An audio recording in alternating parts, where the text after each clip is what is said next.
Hello there. Hello. Hello Sherlock. Marshmallow Man. Ghostbusters. LOL. Great game. Played the hell out of it on my 664. Well, I'll tell you what you didn't play it on. The Amiga. Because it wasn't on it. At least the original wasn't. So does anyone like tap dancing their fingers on the table while waiting? No need to tap dance anymore, Lazarus.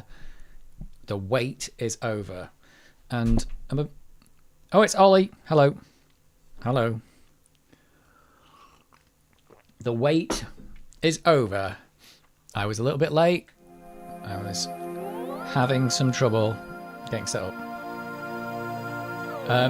What you probably can't see because the microphone's in the way. I'll move it out of the way. Look what I've got. Look at this. Oh, it's the wrong sleeve. Great timing. Yep. I've got official Ghostbusters Dave Pooh 2 merch. It's the whole reason for the name of the stream. I'm not actually going to play... I was considering playing Ghostbusters 2, but then I remembered it's rubbish. So, it's a kind of Ghostbusters theme, but we're still going to play either older. Might be some ghosts. Do ghosts count as the undead? What do you think of the custom-made Dave Pooh 2 shirt? Let's get the thing out of the way. Oh, it's making me laugh already. The brown shirt. I've had to move the microphone out of the way so you can see it. The microphone's probably alright there, is it? I don't know. Maybe. It looks great, I want one. Yep, official merch. Not available in any store. It's available in the merch store I don't have. Not available on Patreon because I don't have one. Can't buy it on YouTube membership because there isn't any. Can't do any of that. It's official. So it turns out you can, on Amazon, there is a company who will custom make you a Ghostbusters logo, embroidery logo. So they must have an embroidery machine. You tell them the name and they just embroider that for you. And then you need to know somebody who can make you a shirt and also sew that on as well. And get it on in the right place. Look at that. In the right places. And then boom. So my mum sewed this together. I was laughing when I saw it. It's great. I've got a sniffly nose. Absolutely great. So yeah. Well, I was thinking, should we play Ghostbusters 2 in honour? And then I thought, nah, it's rubbish. I did remember playing it back in the day, Ghostbusters 2. There is no Dana, only Dave Pooh. Well, it's Dave Pooh. It's Dave Pooh 2. It's Dave Pooh. Which is even more funny. What can I say? What can I say, Bones and Runcorn? Yep. So there it is. Trying hard to get the whole shirt on, but there you go. Custom Ghostbusters shirt for the win.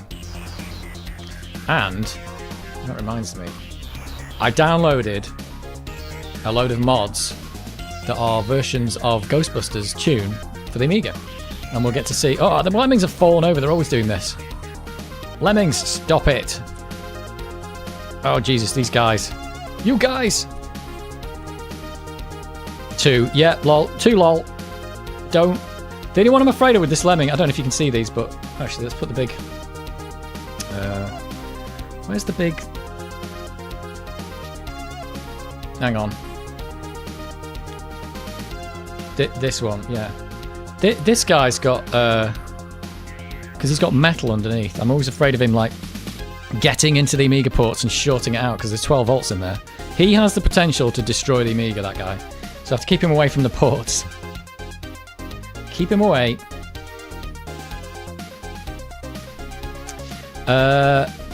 Lazarus says, yes, Ghostbusters 2 game sucks. Even the movie was better. That says a lot. The movie wasn't too bad. I saw that movie at the cinema. Wow. Back in the day. And I remember it because a kid kicked my chair all the way through. Thanks, kid. For getting too excited during Ghostbusters 2. What can I say? What was I going to do? I was going to copy the mods over. But yeah, I think I played it on the Commodore 64. I remember it looking graphically nice, but it was just not very good. Sherlock says, still got some more lemmings on order from my daughter, but shop really busy. Oh, right. Is she doing well with lemmings? That's really good. They are really good. I mean, that's the thing. They are just good. Let's move the... I put this music in a hippo folder. It's not really hippo music. It's just mod files. So, you know. That's the way it goes. So we've got like 6 versions of Ghostbusters of varying quality. What can I say? Should have set my time before I did that, shouldn't I? But hey.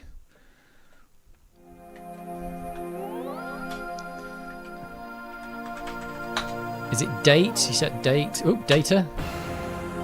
It's 2021 all over again. It's not the 13th. Is it 13th? It's the 10th. I think you can do it like this. And it's 21:20. Should have bought the battery backed up clock, but I didn't.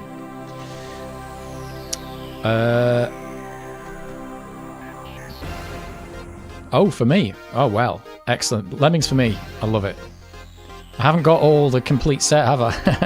They are really good. They're living here on every stream now. Where do you get those lemmings? Well, Sherlock... what's the name of the Etsy store so I could search for it and paste the link? If you could just tell... I know it won't let you paste the link, but if you could tell me the name of the Etsy store, and maybe I'll be able to find it and paste the link in. But they're on Etsy. I believe they are, anyway. Sherlock might know. Maybe they're all out of stock. Lemmings are hard to come by unless you're in certain levels. I watched both Ghostbusters movies in the cinema. Had a great time with the first one. Second didn't appeal to me as much. I seem to remember thinking it was okay. They seem to repeat the first movie, and they repeat this pacing and the jokes, but it's not just quite as good. It's kind of like almost a carbon copy of the first one. But I would say it's not the worst movie in the world, certainly. It's got the slime. It's a river of slime. It's got that. Got the bit with the toaster. That's good. The bit with the... is it Jackie Wilson? That bit's good. Not that Jackie Wilson's in it. Is it Jackie Wilson? Because he's the darts player, but is he also called Jackie Wilson the guy? I can't remember now. I remember the second film was more kid-friendly because it came after the cartoon show. Ah, yes. Ah. Are you talking about the real Ghostbusters? Is that what you're talking about? The real Ghostbusters was good as well. They were real. Those Ghostbusters were real. What can I say? Let's get the music back.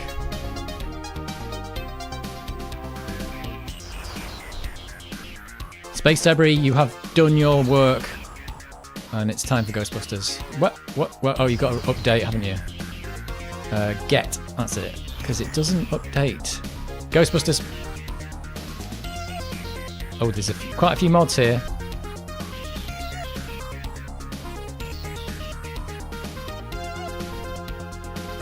We get to see how good they are. Busting makes you feel good, it does. They weren't the real Ghostbusters, though. Yeah, was that all? That was something about the...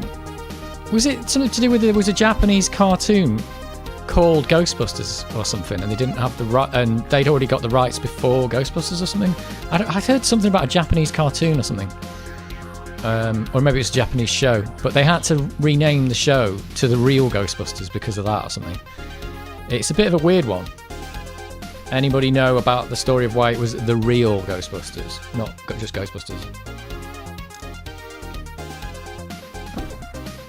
But yeah, I seem to remember something like that. Yeah, but here's the shirt. It's great. It's the inspiration for this stream being themed around Ghostbusters. Although let's skip to it. Right, these are of varying quality, but I downloaded all the mods that were Ghostbusters. This one's 192 kilobytes. I think there was a 60s, 70s cartoon with the same name. Don't think it was Japanese. All right.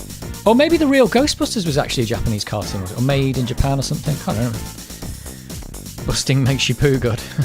It does. That's why you have to wear the brown clothes. Oh, this has got the sample in it at least. It's a bit ravey, this one, isn't it? It's a bit of a rave.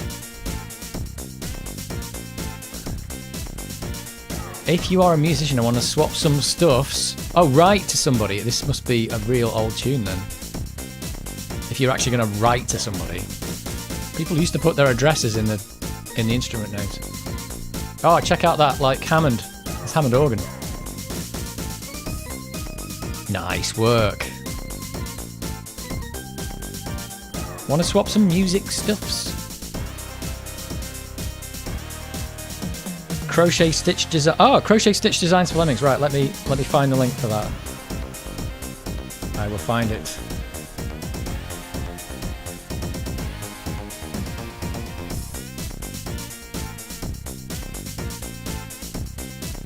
Is the whole shop themed around lemmings?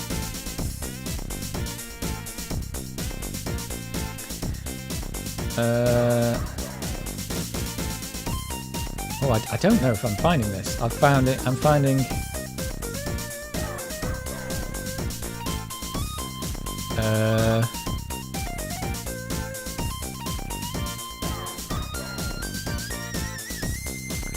Crochet... Oh, let me copy it. I don't think I found it. Crochet... Oh, crochet stitch designs. Okay. It's just crochet stitch designs. I typed in 4 lemmings as well. So it's not themed around lemmings. Hang on. I'm going to type Etsy...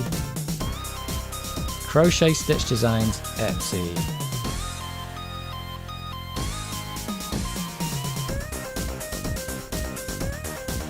I'm not sure I'm finding it.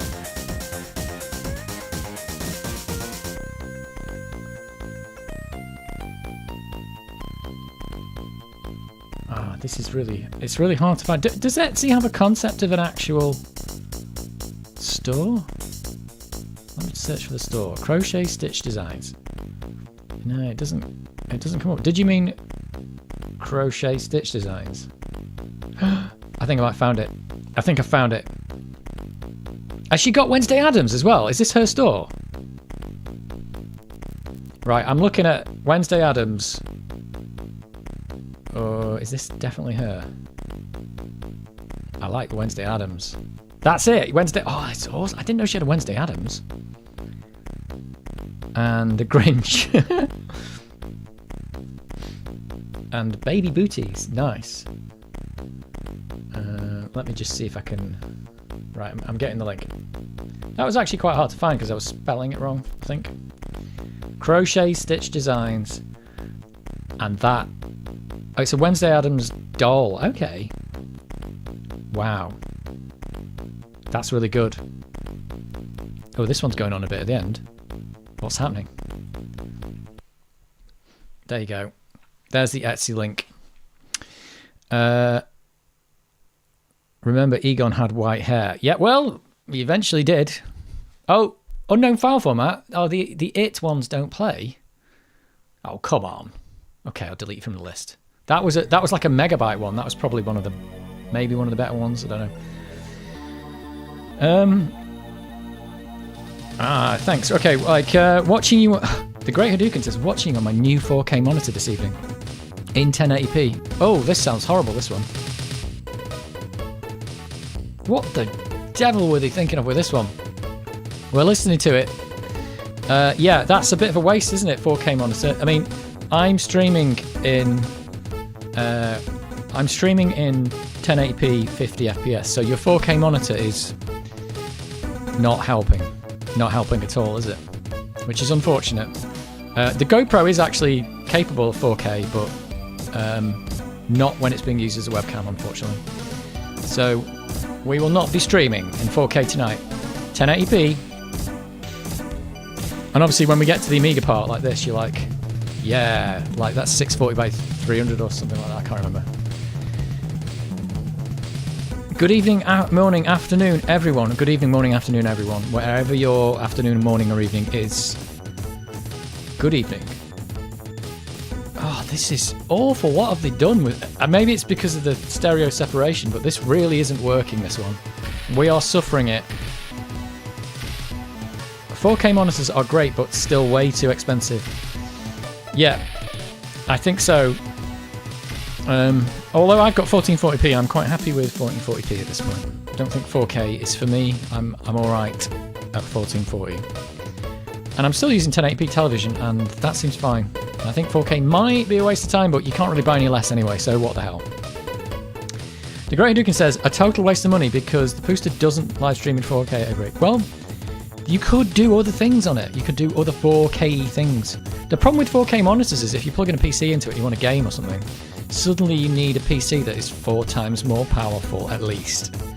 And the chances are you haven't. So that's your problem. Even going from 1080p to 1440 on mine really cripples, like...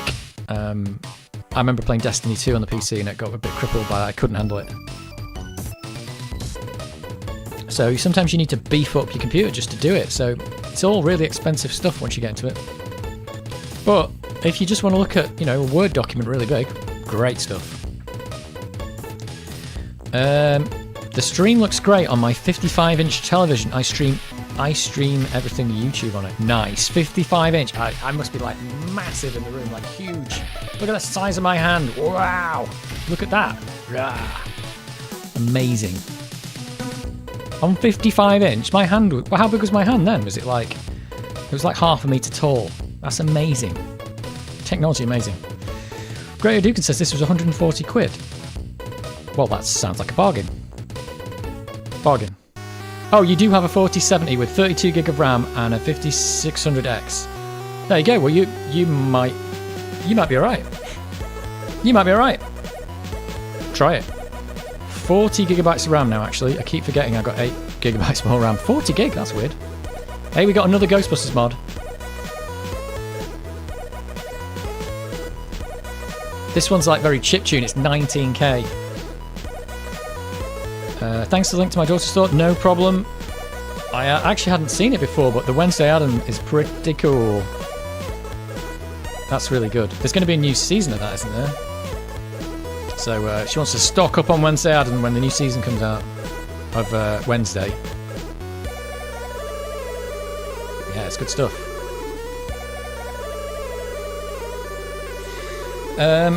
I have two 27-inch 4K monitors. You are boasting. That do HDR, you are super boasting. Although technically they belong to my work, but I still use them to game on my PC. I have two 27-inch 1440p monitors, and they don't belong to my work, but they are the exact monitors that my work would have given. Oh, this sounds awful. This sounds right out of tune. I am so sorry. At least it's only a minute long. Yeah, so there you go.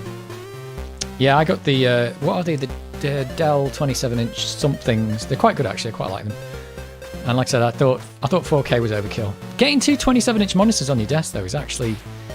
It's better than having three 1080p monitors, but they take up quite a bit of space. Quite a bit. Sounds like a substandard Mega Drive emulator. Yep. Yep. What can I say? It's like... It's rubbish, but we've got to listen to it. Greets to all. Oh, I tell you, it's the other thing I did. Ah. I'll show you the other thing.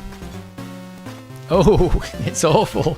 I'm so sorry. Well, it's going to go back to space debris for a bit. That's all right. This is the other thing. Let's put Hippo behind there. One of those that can't do the audio. Oh, did Mega Drives have a problem with that? Because they had built-in sound, like a sound font, didn't they? Did they have a problem with doing music wrong? Brought a TF330 68030 for my CD32, you maniac. You maniac. You're gonna soup it up. It's gonna be your best Amiga. Probably. Probably. And the reason why that CD32 costs more is because that card exists. But that's nice work. That is nice work. You can put like 1 billion gigawatts of RAM in now, can't you? Even decent Mega Drive emulators can have audio out of tune problems. Well, you get those samples slightly wrong and it all goes a bit funny. Right, I'll show you what else I did. Oh, let's put you on the big. Let's put you on the big thing. What I need is Deluxe Paint 4.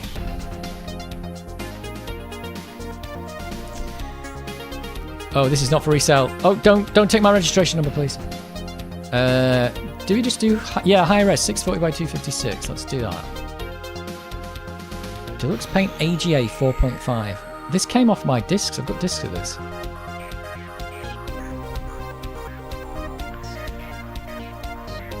Right, you're going to be amazed at what I did. It's not amazing, but... I did this specifically for this stream.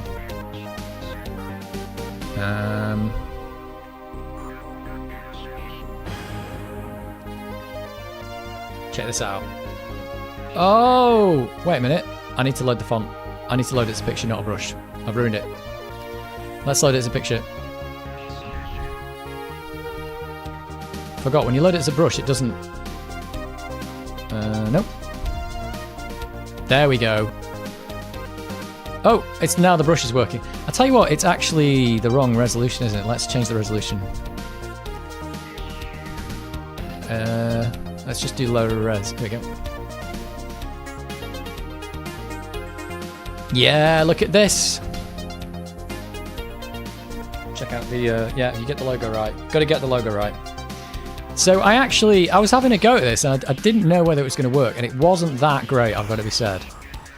But I took this, like that was just a picture on the web of the Ghostbusters logo, and I put it into Photoshop, exported it as IFF 8 colours, and here it is on the Amiga. It totally loads.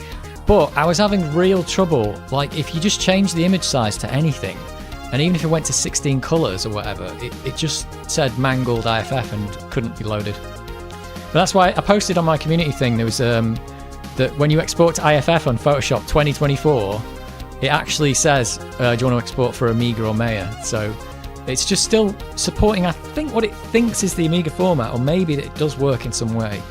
But Deluxe Paint couldn't load most of the images I tried to export. But this was exported from Photoshop 2024, and it loads straight into Deluxe Paint on a 30-year-old computer. So I am so impressed that I even got anything working. But I couldn't get 16 colours out of it.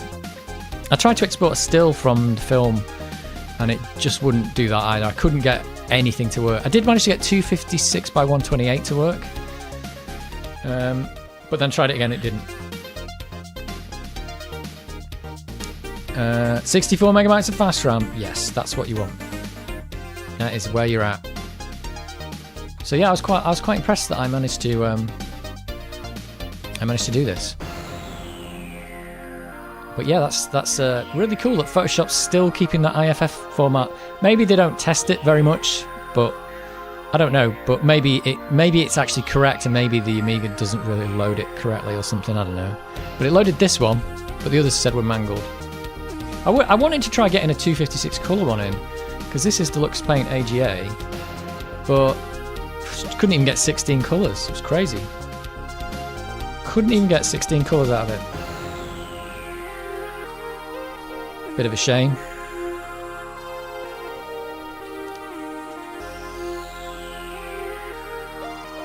But I'm very happy with it. Very happy.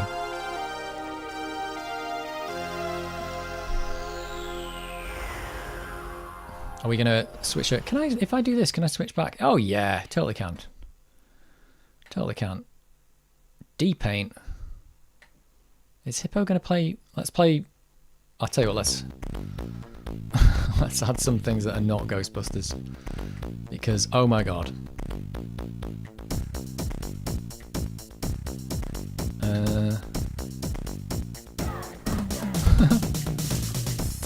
Just add a few things, just because we might get sick of listening to Ghostbusters in a second.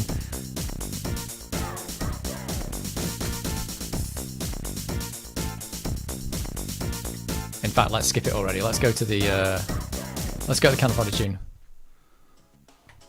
Yeah, look at that. Does the Ghostbusters thing go with Cannon Fodder? You didn't think that was going to happen, did you?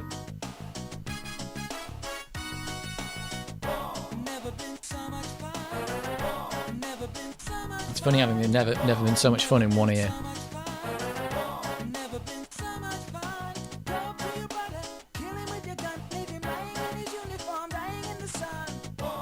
War. I like Fart Buster version. There was one better version than all that. It was that It version, but it doesn't seem to want to play it. I don't know what It format is, but I thought it could play that It format, but it doesn't seem to like it.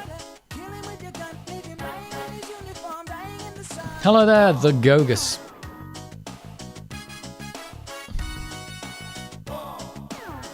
But yeah, Super Ghostbusters thing. Like I said, I thought maybe we should play Ghostbusters 2. Then I thought, yeah, I don't think that was very good. And Ghostbusters 1 never came out on the Amiga, did it? Unless somebody did a homebrew port or something.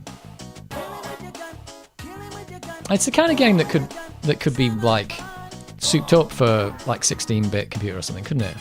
Just soup up the graphics, and it's because it's basically like Sim Ghostbusters, isn't it? It's like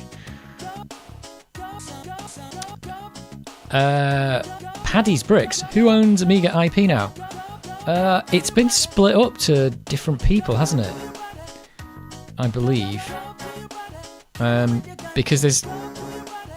Yeah, it depends which part of the Amiga. I don't know about the Amiga like logo itself. I don't know who owns that now. But the actual like OS and the ROMs, or the Kickstart, it's like 3.2 is owned by Hyperion, isn't it? And everything prior to that is owned by Clone 2.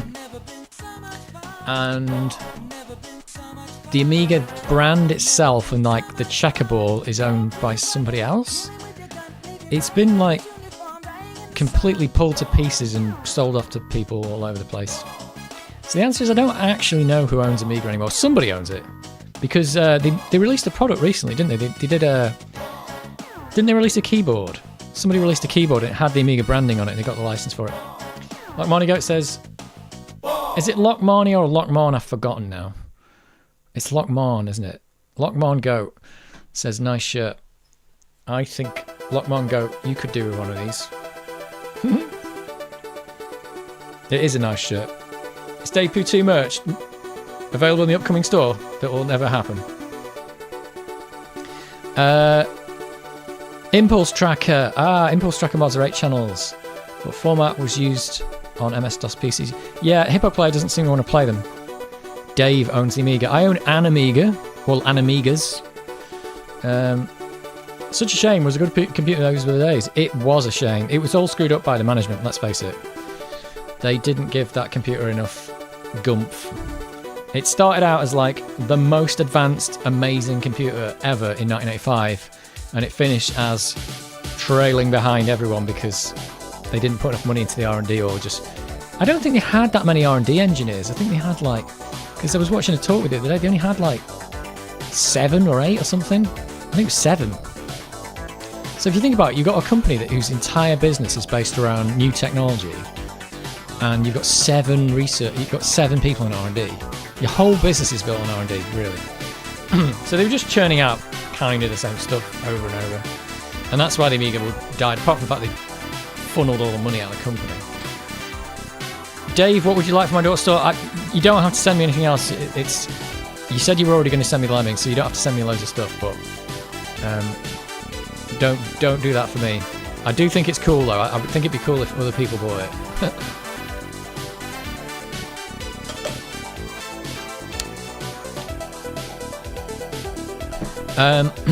I remember the Amiga 600. Well, I remember it because I've still got mine and it's over there. And sometimes it works better than the 1200. They were very talented R&D people, though that management was screwed over. Yeah, it was. They did well with what they had, with what little budget they had and what they could do. I mean, all those big box Amigas were probably just built by a couple of guys, or R&D'd by a couple of guys, really. So, you know, and a couple of other guys were doing the 500 and the 1200 and stuff like that. Cool then, hey. I'll send you more language. Yeah, weren't you going to send me the, well, because I've got 1, 2, 3, 4, 5 Lemmings. Aren't I missing? Was I missing one or something? What am I missing? Is there a Downward Digger? Oh, there's a Downward Digger and a Climber, isn't there? Have you got those? Because I saw a picture of the Downward Digger. It was your picture, wasn't it? And the Climber's climbing. Has he got like a magnet in or something? Don't put magnets near your floppy disk, though, kids. Yeah, they were very talented, but to do what they did, they were just like adapting the computer and bringing it forward. You know, like I think Dave Haney was the person responsible for getting the Zorro bus into the Amiga, so he basically put a bus in there that wasn't there before. He was the one who was getting it to work with all the later chips like the 030 and all that kind of stuff. So they were bringing it forward, but without a proper R&D budget, you're not working on like the next level of thing, which is like, this is completely different. Like this is a new thing, and it would have had to been like completely different but compatible, I suppose. And like the fact that the sound never changed was kind of like indicative of that. Like the sound was just left the same. So at the start it had amazing 4-channel like PCM sound that no one had done before. Well, no one had done that well. And then by the end it was like, oh, is that all it does? But still, like this computer probably could have come out early as well. I think the management delayed this computer because they didn't want it to compete with another one they got. But so this was like they were holding back newer technology. So stupid, the whole thing. Anyway, it was a great company and they made a mess of it. Hey, we got some Flimbo's Quest. Got a bit of Flimbo. But considering it did well, really well, the Amiga. Oh, nice. You're going to send them to me. That is nice. But don't crack the whip on your daughter and make her work really hard for it. Especially if she's got paying customers who want that stuff, because she'd be wise to sell it. Because that store, it's looking really good. It's looking good stuff. Hello, my fellow Amiga lovers. Hello, Fred. PCs overtook them, but they were a lot more expensive, and any future Amiga would have been a lot more expensive. Probably true.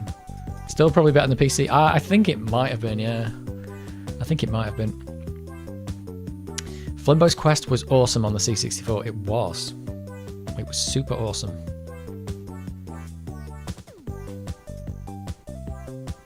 Which was like, it was some kind of like, it was almost was it a rebrand of that Hawkeye game or something? They like reskinned it and then made it a bit different. It wasn't a total reskin, it was a different game, but I think they started with that. I'm sure I've watched a video on like how they did the parallax scrolling in that game as well. They're like storing all the background sprites 4 times or something. So it looks like a scrolling effect when actually they're just shifting all the stuff around. Crazy work.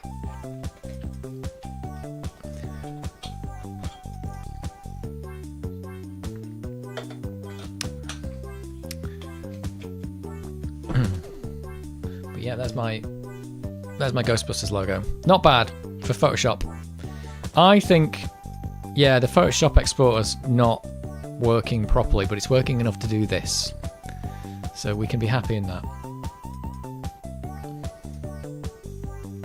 But yeah, I was quite impressed with myself. I was just quite impressed that Photoshop could even do it. I was like, what?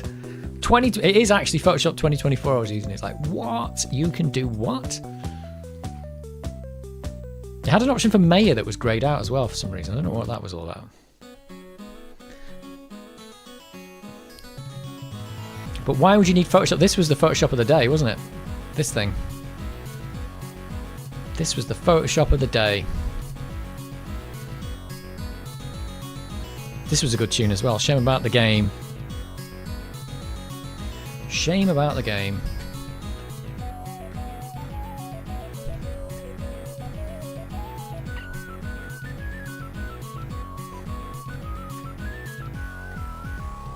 Still think it's a bit weird that you can't click on a window to bring it to the front on the Amiga. It seems wrong because look, I've got this window here and I want to bring that to the front and I can't. And the thing I need to click is covered up.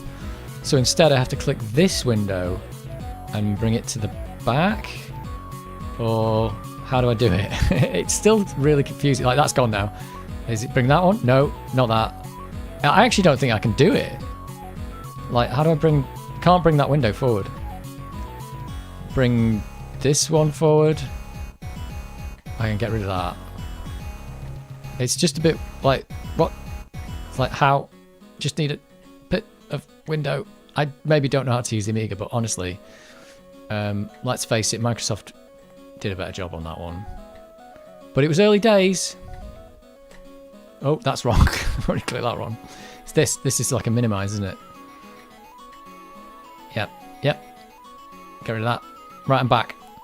It wasn't that great, the windowing. Well, I mean, it's just like, it feels wrong that you select that to select it, but it doesn't bring it to the front. It just selects it. Anyway, who knows? It was 1985 when this whole user interface was designed, so to be honest, they did quite well considering. There's something in commodities that will do that. Are you talking about the... Oh, you're talking about this problem? Is that in preferences? Or is that something what? I don't know. Presets. Time. Is it in here? Quality poor. The quality's poor of the icons. Sorry. Tools. Oh, in here. Key, show, text edit, icon edit, HD toolbox, show config, commodities. Okay. Click to front. No. Wait a minute. What's that? I just opened that. Is that supposed to run that? Click to front. No. Not sure if it got added to Workbench 3. This is Workbench 3. I did double click it. It doesn't seem to want to... Oh, double click to front. No. I think that you're just supposed to run that, and it's added that as a tool that works now. Oh, it did work. It worked. It's working. It's working. Oh, it's a game changer. You have to double click it though. Oh dear. Oh, it's a game changer. Absolute game changer. How did I not know about that? I don't think that was in back in the day, was it? That wasn't in back in the day. Oh, game changer. Absolute game changer. Oh, you can double click anywhere in the window. Can I? You can. Oh, I'm playing samples that I shouldn't be playing. I can double click on that. It's amazing. It's a school day. Could you have always done that? Is that a new thing? I don't know about that. Probably never wanted to. You used it back in the day? Okay. I probably never really cared back in the day because I think when I was using this, I hadn't used Windows before, so I had nothing to compare it to. I think I used Windows 3, and I think we can probably agree that Windows 3 wasn't like compared to compared to Windows 3. I'd be like, oh, no, I want to use the Amiga instead. But I think when Windows 95 came out, you're like, this is better. This is definitely better.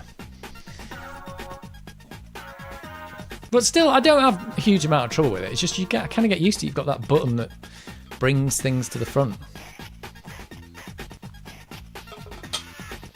I think Microsoft must have spent a long time getting their user interface right for Windows 95. And maybe they didn't even know how right they got it, because whenever they changed it, everyone was like, just change it back, you've made it more rubbish. And they did, and they changed it back. So they've only really made like slight improvements to that kind of whole style and interface thing. In fact, they've probably just made it worse. They've probably not really made it. They did some things in XP that weren't very good. And I suppose it's questionable whether the double click... People talk about the double click things, like why do you have to double click it? And I suppose again it's like this because one click selects, two click runs. Oh yeah, they copied Apple. But did they totally copy Apple? Did they totally copy them, or is it a bit different? Oh yeah, Apple got there first, didn't they, with the Windows icon... What does it actually stand for? Windows icon mouse pointer?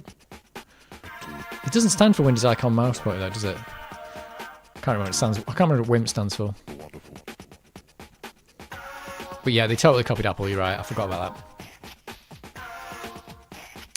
I had my Windows set to one click. Stick it to the man. There you go. I didn't know you could turn that on. Yeah, that was on by default in was it XP? Windows icon menu pointer. Right, that's it. Because mouse pointer is the same thing, isn't it? Mouse and pointer. Yeah, it's Windows icons, menus, and pointers. Was it Xerox they copied? That is a possibility. Yeah, because Xerox did everything, didn't they? It could be that it was all ripped off from Xerox. Who was it who came up with the mouse first? It wasn't Commodore and it wasn't Apple, was it? Was it Xerox? The Xerox come up with the mouse. And I think there's an article about the original mouse, isn't it? And they're saying, it'll never catch on, it's too hard to use. No one will ever use this. It's ridiculous. Nobody can use it. And if you think about it, if you watch like a little kid use a mouse for the first time, they're like, how does this work? But then 10 minutes later, they've worked it out. So it's like, okay, so maybe you just need 10 minutes training. Disney invented the mouse and then lost the copyright to it. And now, a mouse on a boat in black and white, we can all have it. Workbench was a lot better than TOS. That was based on GEM. Yeah, and GEM was not even Atari's thing, was it? That was Gary Kildall's thing, was it? What was his company called? Digital Research? Is that right? Digital Research? So they licensed it from them, and they'd already used it in another computer, a different computer. But that GEM was designed for like 8-bit computers, I think. So they designed it to run on some super rubbish computers, which is pretty impressive. And let's face it, it ran on the Atari ST. But yeah, so Atari didn't even do their own interface. Like, let's just buy one. I mean, makes sense. GEM, I forgot all about that. But yeah, GEM wasn't to be after Microsoft stamped it all out. Microsoft did write Amiga Basic, I guess. Oh yeah, Amiga Basic and Microsoft Basic and Commodore Basic and Atari Basic and BBC. No, they didn't do BBC Basic, did they? No, I don't think they did BBC. They did most of the basics. Apple Basic, the Apple Soft Basic or whatever it's called. I think that's Microsoft Basic as well. They totally nailed all the basics down. I wonder if they made a lot of money out of that or not. I don't know. Not BBC Basic, because BBC Basic was best and fastest. That is true. Yeah, I didn't think they did BBC Basic. BBC Basic is like from the ground up written by somebody else, isn't it? But all the others were just like, oh, let's just license Microsoft one. And I think Commodore, later on, I think the one in the Commodore 64 and VIC-20 and everything is Microsoft Basic. But I think the later ones, they did rewrite it in their own basic form, I think. Probably to get around having to pay Microsoft money every time they make one of those ROMs. Right. I'm going to make another cup of tea.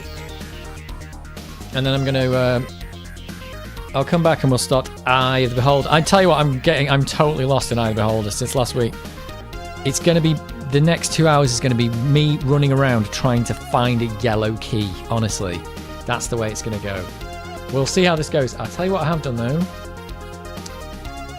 Microsoft's first product was basic interpreter for the Altair 8800, is that how you say it? Or 8800 or 8800, how do you say it? I don't know. This is what I've done. I don't know why I didn't do this before. I've made a screen with big chat so you can read big chat while I go and make a drink. Why did I not do that? BBC Micro had a paint package that came with a mouse, which is a really good clone of Apple Paint. Oh, there you go. The BBC Micro had a mouse. I'm not sure if I remember that. I don't know if I remembered it. Right, I'm going to go make a drink, refill drink, and then I'll be back in a moment. You can read the chat big now. Look what I've done. It's over there. Boom. This chat. How cool is that? Should have done that before.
back.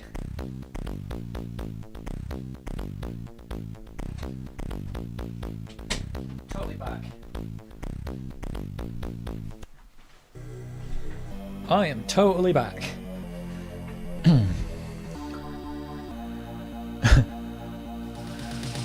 It was called AMX Mouse, possibly also available for Spectrum. Now that's a big chat. That's what she said. Where's my 80s trumpets? Oh, I don't know. Oh, sorry, the Ghostbusters came back on some of the terrible ones. I'm on to go. It says, finally, I can read it. Cheesy organ? Yep. Proper cheesy Hammond. No 80s trumpets, but it's not one of those 90s full band hits, yep. The entire band strikes a single note simultaneously, not sure what you'd call it. Orchestral hits. Yeah. Well, it's going off now. Off! Get off, because we're going for... It Beholder. Let me launch it. Oh, hang on. We need to... are we playing this one with... No, we're not playing this one with WHC Load. We're playing it normally. Hang on. I know you're not on the big screen yet, but it's coming. Don't worry. Right. We are so going to get lost in this game. It Beholder. Hey, up it's It Beholder. It's Eye of the Marshmallow. Right. There it is. Let's give you the big screen. Let's give you the big screen. It Beholder, lads. Up north, we play It Beholder when we're having a pint. God, what am I doing? What am I talking about?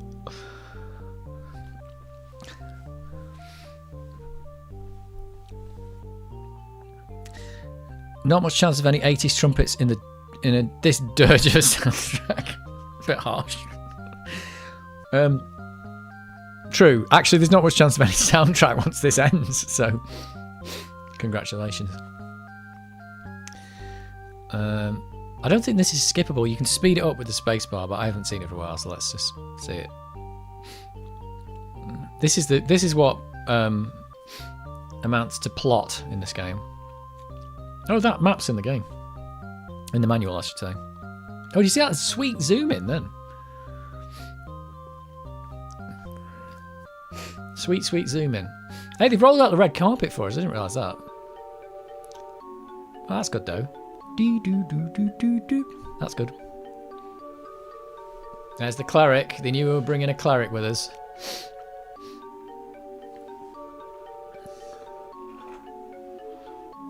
We commissioned you to find the nature of evil.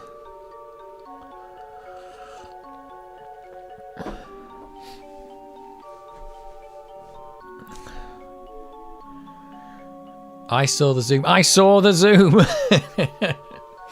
Yep, there was a sweet zoom then. I kind of missed that before.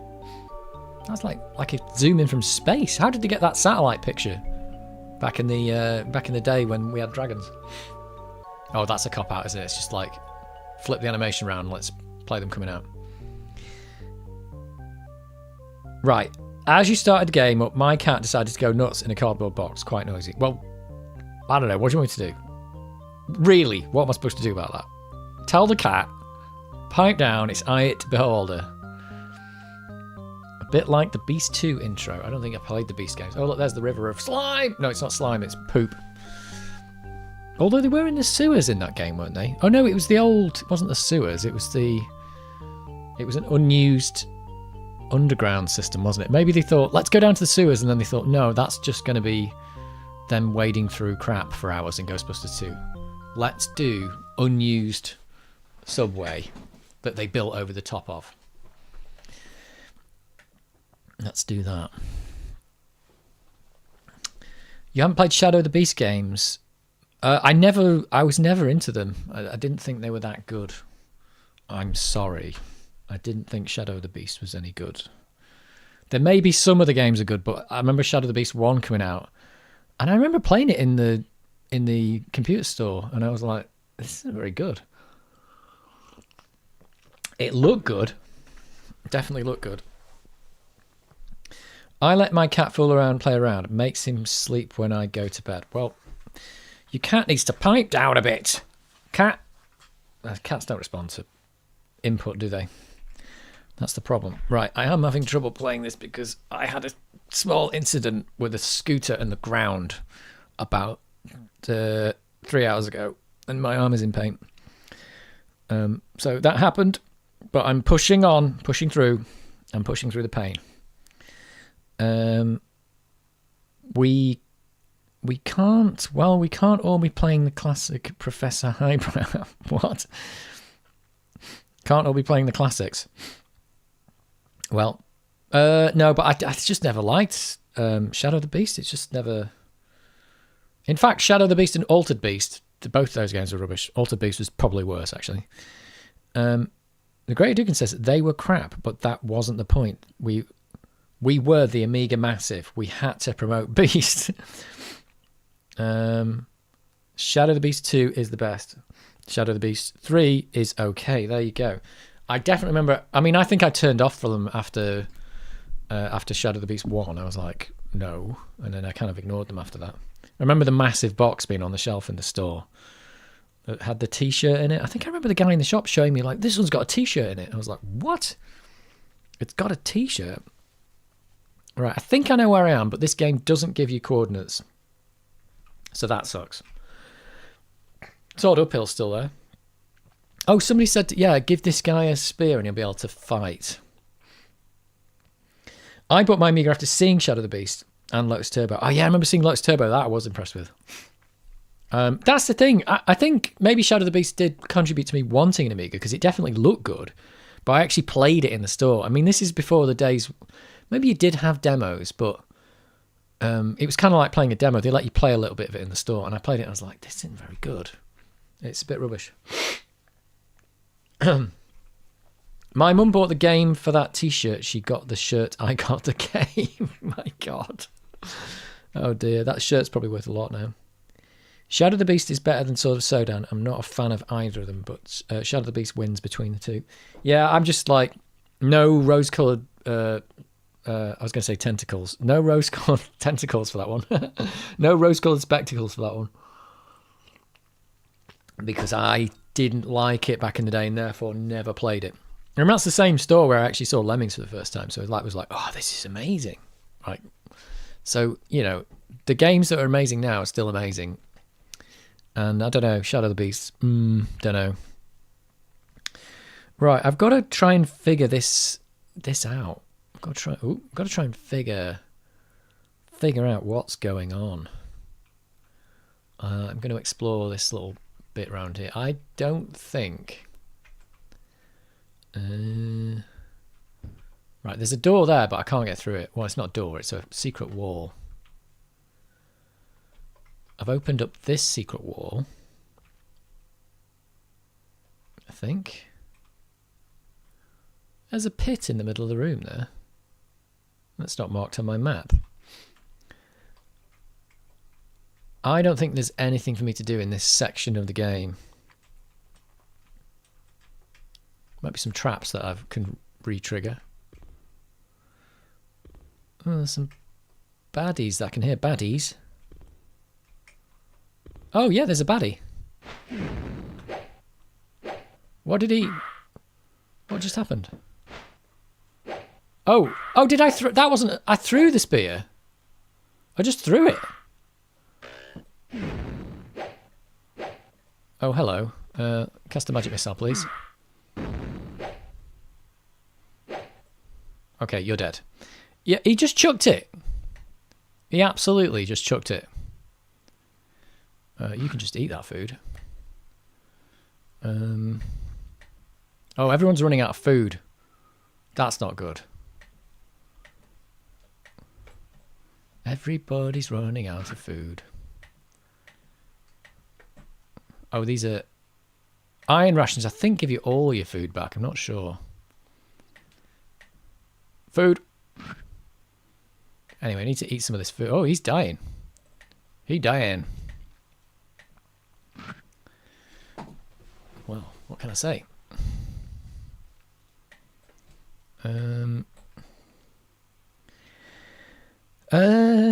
actually wanted an Archimedes, but they were way too expensive. Oh, right. I never knew the price of them, actually.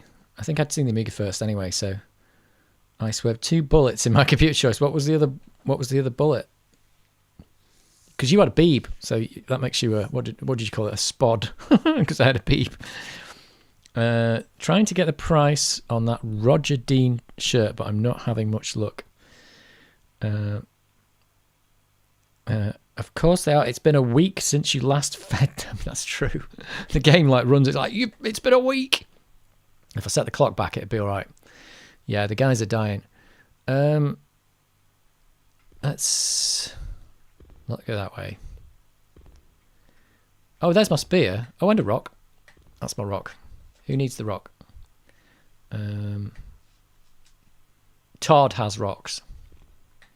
It's rubbish having to pick everything up again. It really is. Let's face it, it's rubbish. Where do you put this? You can't put it there. There. So he's just going to chuck that. There's nothing I can do about that, is there? This room's got nothing in it. I can't get through there. Because I've probably got to come in from another place.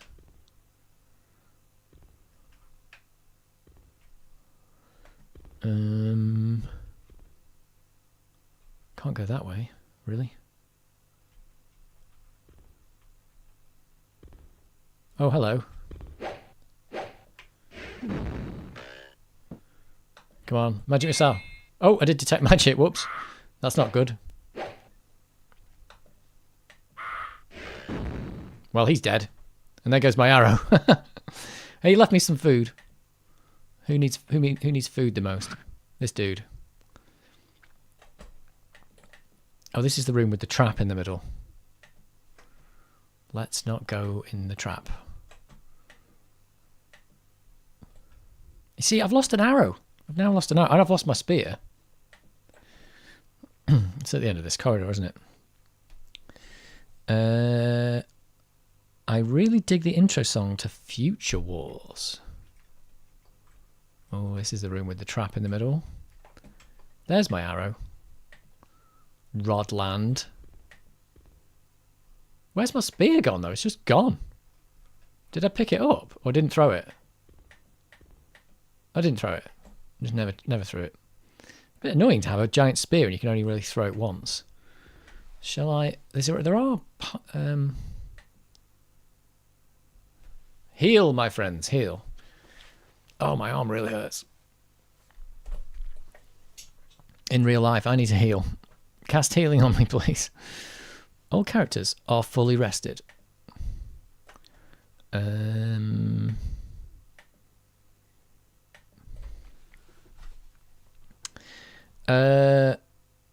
This and Lords of the Rising Sun. Oh. Oh. I don't know that. Oh, hello. What's... Oh, detect magic has expired. Right, I think I know where I am. And it's nowhere useful. I can definitely hear baddies. Oh, I'm going the wrong way. I've just gone the wrong way now. I don't know where I am.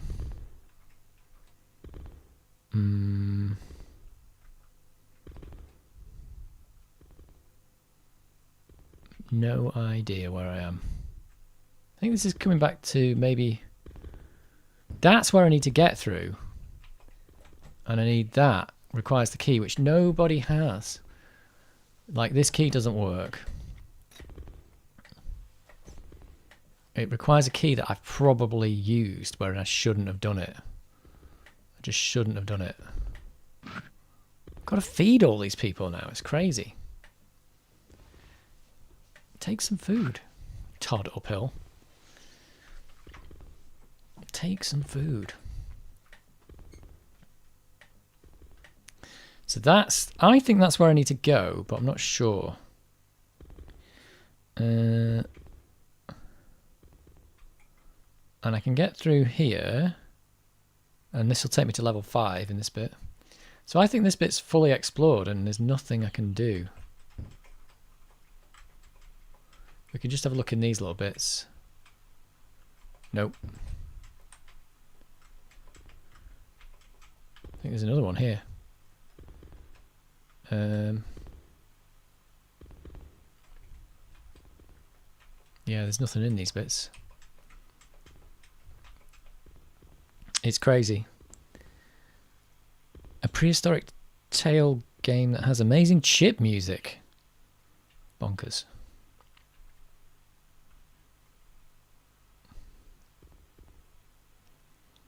Right, I'm going to save here because I think this is where I need to be. This game, I don't know where I've got to go to now. It's a proper, this is dungeon crawling at its finest. Oh, actually, it says something here. No, it doesn't say anything. No, don't know. Done this bit anyway. There's pressure pads there. There is... Oh, it takes me to level... So I could get to level 5. This also goes to level 5. They both go to level 5. Going up. Going up. Doop. I'm sure that's not supposed to do that. Oh, I can barely pick up the paper. My arm hurts. Right, now, because they don't give you coordinates, I don't know where I am. I don't know where I am. Have you injured your tea drinking arm? No, it's the other one. But I tell you what, it's the other arm. Tea drinking arm's all right. It's just harder to make the tea. I couldn't take the lid off the sugar. It's like, hopefully tomorrow it'll either feel better or my arm will have swelled up to the size of a cow or something like that. That could happen. Right, I've now gone up to level 5, but I've no idea where I am in level 5. I could be at... Oh, actually, there's only one place. No, there's 2 places, X2 or X4 on this map. I think it could be X4, I can see it. Oh no, this is the thing with all the goddamn teleporters. Right. So... I've got to explore though, because I don't know where this key is. I've got maybe a map. Size of a cow. I remember that. I do remember that. Is this level 5? Let me see. I've got some other maps. This game's so hard that even if you've got a guide, it's hard. I don't think I'm going to find any dwarven keys in this bit.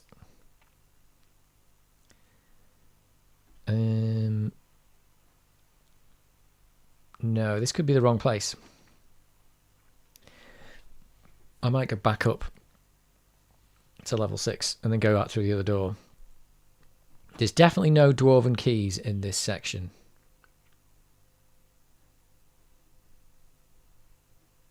Wow, even with a guide, this is getting ridiculous. Right, let's go back up to level 6. And let's see if there's anything else we can go through that other entrance. Or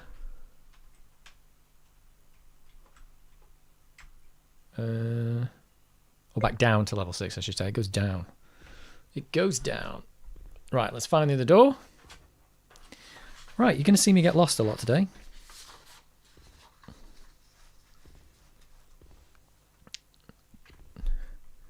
They teleport, goddams. Yeah, that room that's full of teleporters is just super bonkers.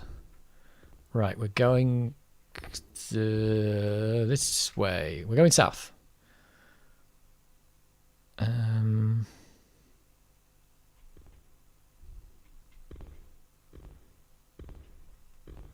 Oh, certainly a monster around here somewhere.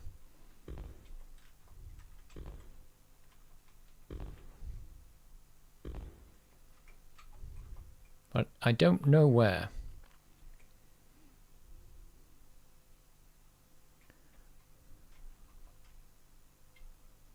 I'm not sure where I am. I just got myself lost. Okay, I'm now lost.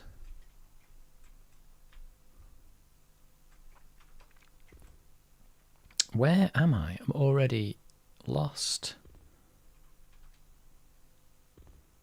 Oh yeah, I shouldn't be here. God, this is just hard with a map.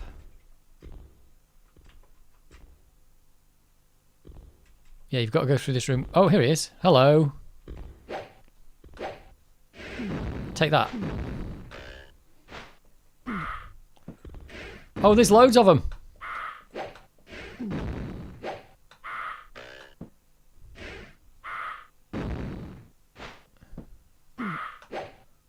There's no point dodging. I'm just gonna keep smacking them. They do a lot of missing, these guys. Oh.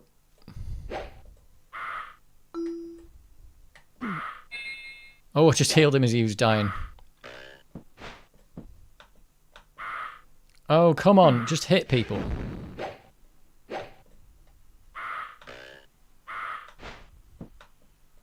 Oh no, detect magic.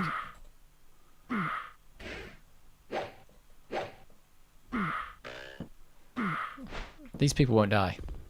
There's no point backing off because it's like... it's just not happening. Oh no. Oh no, he's down. My cleric's down. Oh no, this is all bad news. I'm fighting with rocks. And a guy who can't seem to hit anything. Invisibility. Cast on which character? What? Hello. He's got no ammo. It's just this one guy fighting now. Oh, he's dead. Okay. It's game over. Right, that's gone really wrong. It's gone really, really wrong. Oh, where am I now? I don't even know where I am. That's good. Now I don't remember where I am. I don't even remember which level I'm on. Oh, that's the door with the... I know where I am now. That's the door. I've got to go back through that. I'm kind of back where I wanted to be.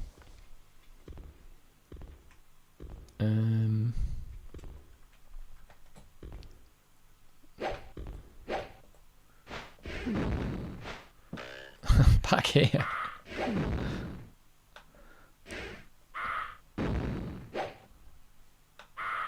Let's cast bless. Come on, bless me. This is supposed to help.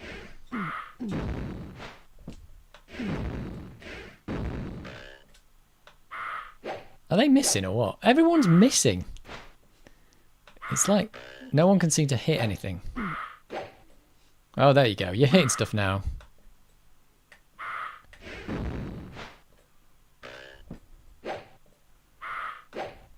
Come on. Kill.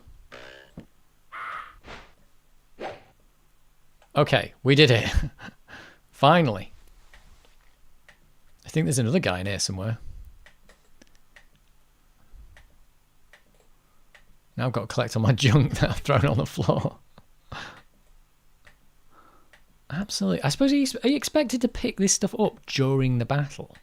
Is that what they want you to do? I expect me to pick that up. Like you kind of like, it's a bit weird.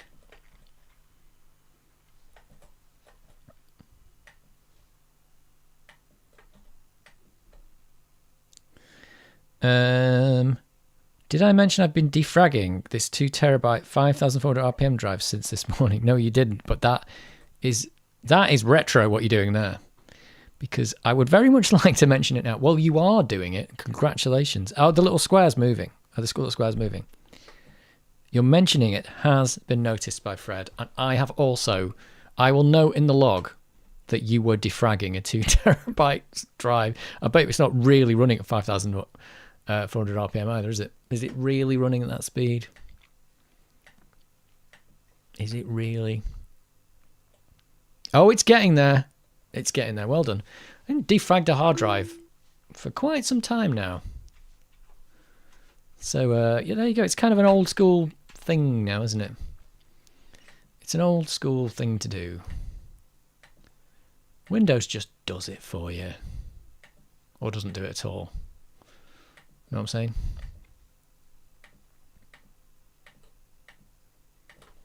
Todd Uphill gets all the rocks. You are getting all the rocks, Todd.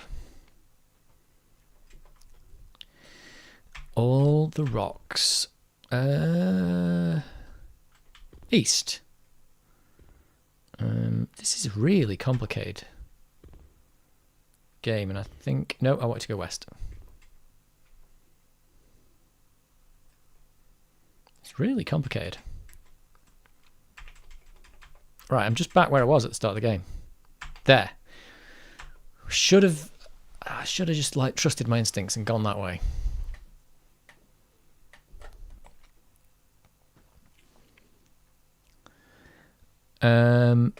It has been added to the minutes. Congratulations.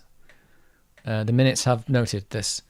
I just saw your Daryl reference. Yeah, well, to be honest, I'd actually not heard of Daryl, but it like that was one of the suggestions when we were building the character, that we had Daryl. It fits really nicely on the screen as well. We didn't make Dorum and Todd Uphill because they are like, we found those along the way. We resurrected Todd and Dorum just came along for the ride. So there you go.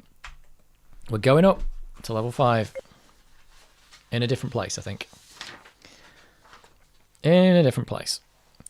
So I think we're at X2. Where's X2? Here. Right. I know where we are. I'll save it there so I've remembered. And we've got to find a way to get stuff. We've got to find a way to get stuff. Let me check this map. I've got a map of level 5. Let's see if we can possibly get one of these keys that we're missing. I'm not sure if we can. I don't really know what we're even looking for. The map that I'm doing here, it's kind of got thingy. Down to level 6, but the way will be blocked by a door. Okay, thanks.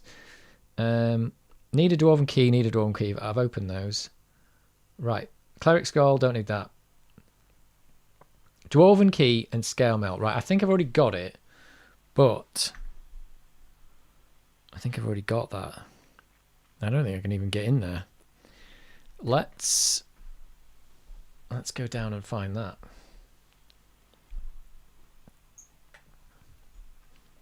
Let's see what we get.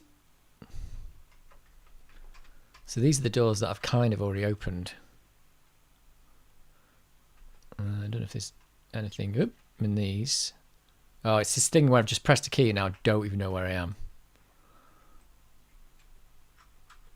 You just press the wrong key and it kind of switches and you're like, where am I now? South.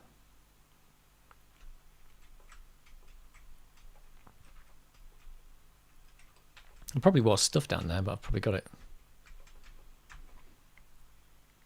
There's a pit. Right. Oh, there you go. There's a... Yeah, you can get through here. I think. Let's go see if I've got the key from down here. I don't think... I don't know. Is this the one that says safe passage? Okay. Boom, I'm through a wall. Right, where did it say that key was? Let's have a look. Through a wall, it's...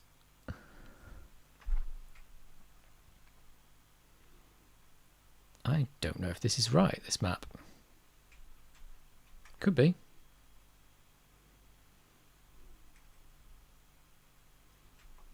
There's nothing in there.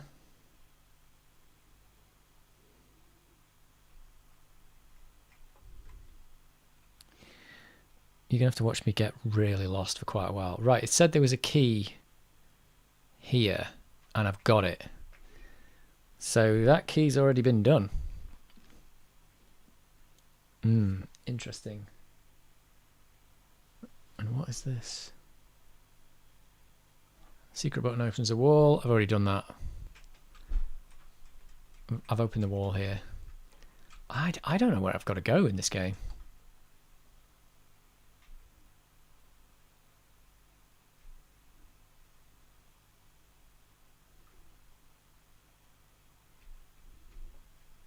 I can go up to level 6 there. Oh, wait a minute. Is that right? Maybe that's where I want to be. What is that? Maybe this is... Let's do that. Oh no, we're going back up to level 4 now. Don't want to do that. Unless I do.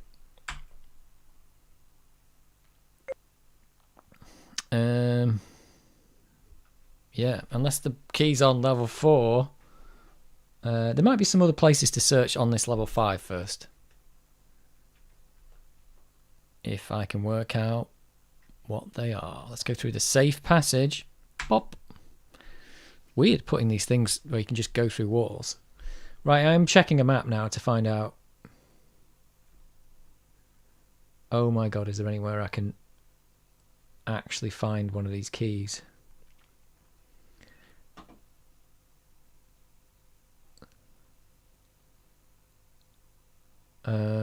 There is no more keys on this level. Right, so I don't know what I'm doing wrong here. I don't know what's wrong. Bear with me. If we go up to level 4, is there a key on level 4 that I could have missed? OMG, there could be.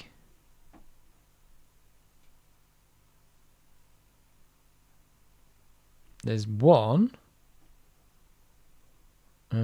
Yeah, I might have to go back up to level 4. There's at least 2 dwarven keys on level 4. So maybe I'm going to go back up to level 4 now. Oh my word.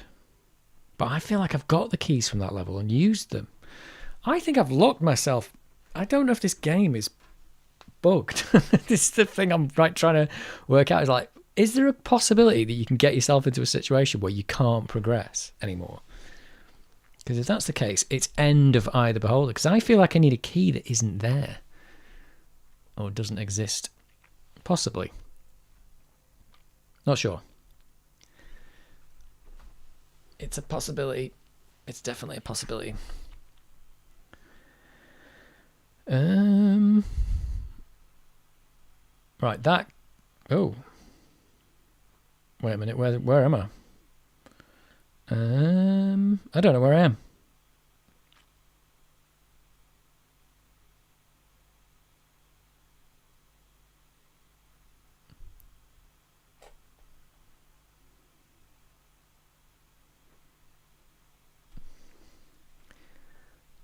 I have no clue. Oh, hang on, maybe I'm in the right place. Yeah, okay, I think I'm in the right place. Good lord, you're going to watch me get so confused in this game now. I like how your keys can only be used once. Imagine if that was in real life. It would limit access to your home real fast. I know, it's crazy, isn't it? It'd be one of these things where it's like, you do get doors where you put the key in, and then you can't take it out unless you lock the door again. But even then, you can get your key back. Holy Cremoni, it's just finished. Congratulations. 6% frag still, but I'll take it. Well done. Well done. I'm going up to level 4. And can you defrag this game for me? Because that's what it needs. That's totally what it needs right now. Right, level 4. Where are you? Right. This is now going to be like... I can hear monsters. I can hear monsters. What are we going to do? Right, where am I? Where am I? I think I know where I am. Okay. I think I know what's going on, kids. But I don't know where these keys are that I need to look for. Right.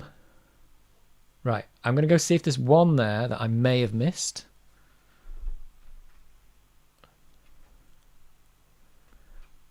And if that's... It's down here.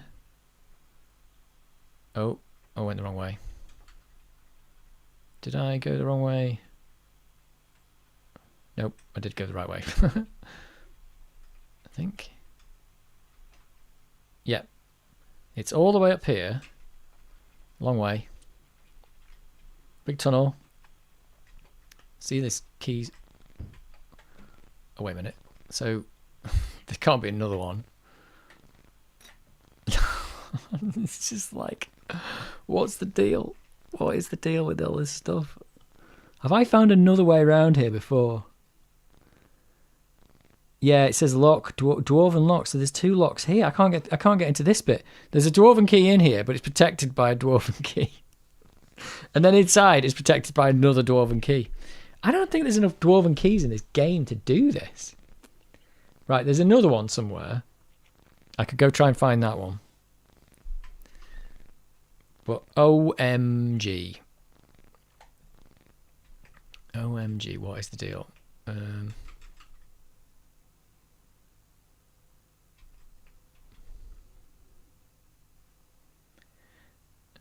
think it's this way. This way. There's a long way up here. There's a carving there. Doesn't do anything.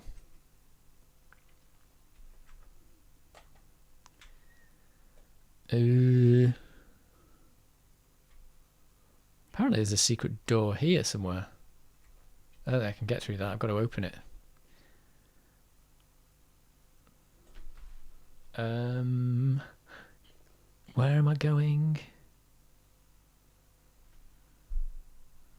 This way. How would you do this game without a map? I've got a map. Oh no, but there's traps here. There's pits that you fall down into. I can't go that way. What? We've got to go around. Maybe I've got to go around.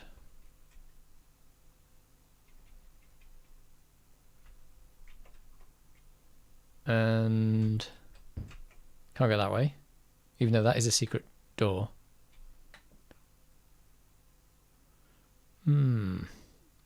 Does the lever open the door? Oh, it shuts the door. No, I'm so stuck in this game now. It's unbelievable.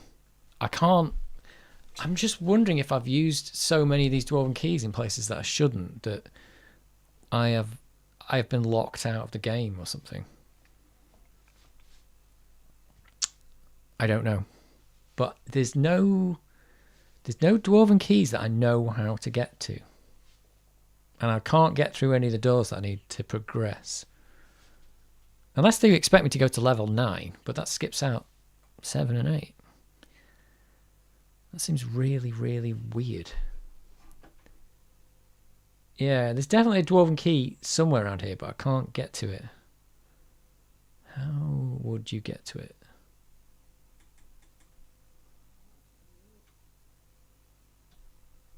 There's a bit where it says injured dwarf Tagor joins the party. That's not going to help me.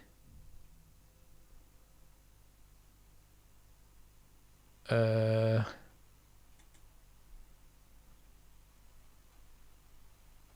my god.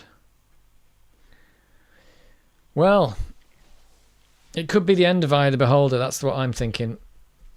I'm actually just thinking I don't know how to progress in this game. I just don't know where to go. I don't know what to do. I think there was a bit where I put 2 dwarven keys into 2 locks and I got nothing out of it. I just went through 2 doors and didn't get anything. And I think I needed that key to get through to the next section or something. So I actually don't know where to go. I'm stuck. Unless there's... I mean, this is with maps. I've got maps that show me where all the items are and I can't even get to them. The one I need to get to for this is accessed via... How is it accessed? It's accessed via... falling down a pit, maybe? From another level? Special quest? No. Ah, yeah, there's another dwarven key in there. So level 4's got a couple of dwarven keys that I've not had. But I don't know how to get to them. It says use dwarven key to obtain middle door. Okay, but can't do that. God, if you open the wrong door then, you're screwed again. How would I get through this?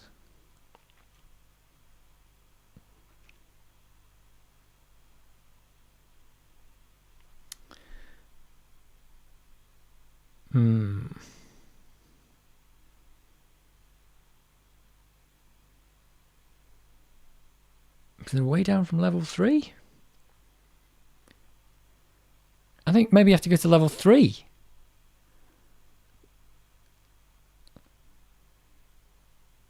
Or maybe you don't. Oh, no. Maybe you have to go... I could try going back up to level 3 if I could find a way. And... could I find a way to level 3 from here?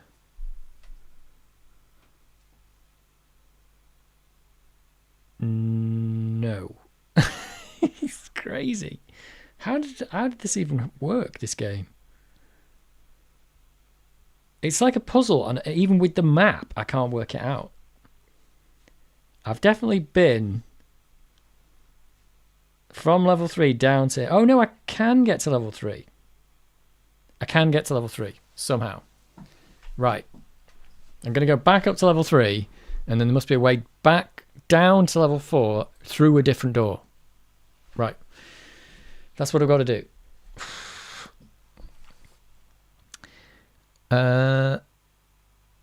Absolutely. I'll just complete it first, get a full picture of the fraggery, and then I'll sort it.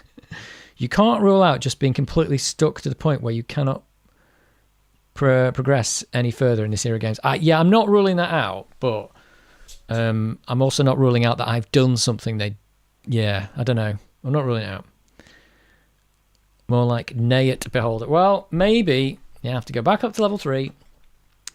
And then let's try that. Let's try that anyway, because that's the only one thing I could possibly see that could be an option. Oh, we've got this portal here. Where does this take you to? Oh, this goes to level 7. We can go there, but I think when I get to level 7, I am absolutely not going to get anywhere on level 7. But that's an option, I think. Because this is... who's got these? Is it that? No, it's not that one. What am I missing? Oh, no, I can't even use this one. No, can't use this one because I don't have the things I need to do it.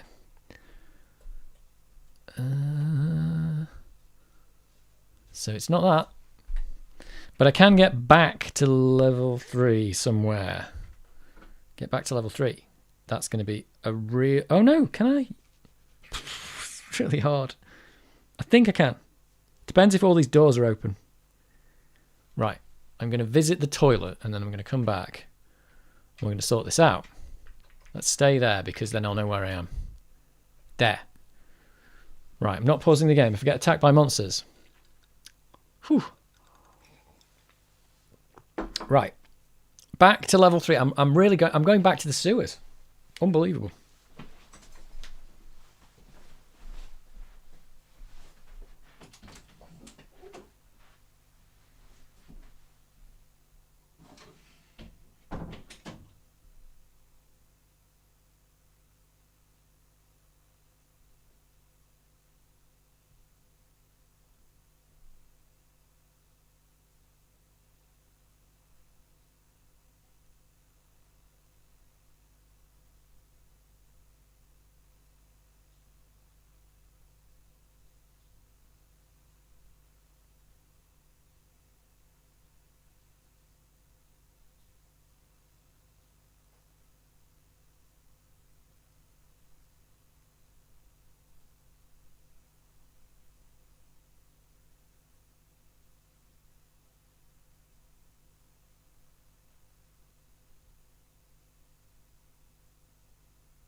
Back to the sewers, kids.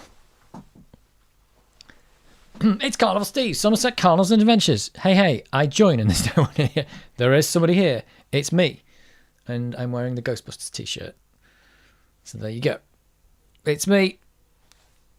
And I've injured my left arm, so I can't put my headphones in with my left hand. Right. Eye of the Beholder, shattered our spirit. It's not shattered it quite yet, but it might do. It might do. I kind of thought this was going to happen. The stream was going to be called Endlessly Lost in Eye of the Beholder, but because of the Ghostbusters shirt, I had to call it something else. But I kind of knew this was going to happen. You never know. It could still be saved. I think this game is super complicated, though. That's the problem. Right, can't go that way. Going all the way down here. I think you probably would be expected to either buy the guidebook or sort out your own mapping. Let's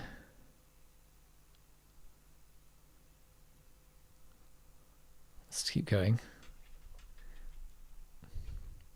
It's not that way. It's this way. Oh my god, it's so complicated. So complicated. Oh no, there's a pressure pad. Am I going the right way here? Pressure pad. That's not marked. Oh yeah, pressure pad. It says pressure pad, but it doesn't say what it does. It just closes the door behind you. Oh, that's not good. That closes the door behind you. Oh, there's spider webs here.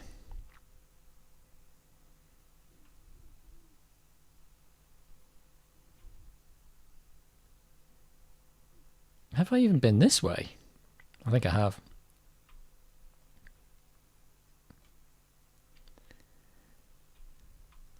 Yeah.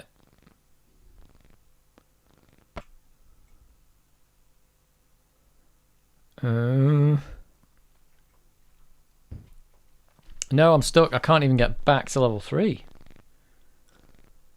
I can't get back to level 3 either. Oh, wait a minute. No, can I get... Whoa, wait a minute. Who's... Oh, no. This is not good.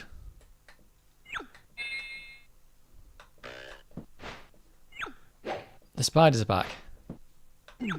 Don't poison me. No. I've been poisoned. Has everybody missed? Okay. Let's give you the poison. What do? You put it in his hand. Like that.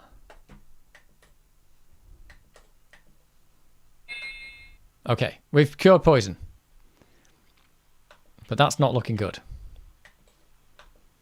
It's attacked by spiders again. I've just realised I think there is... Oh, I can't pick any of this stuff. I can pick that rock up, though.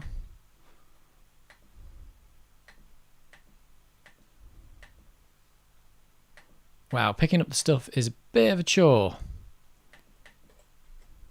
I can't pick that... I can't pick this up. Oh, I've got to do that. Yeah, picking up stuff. Not easy, apparently.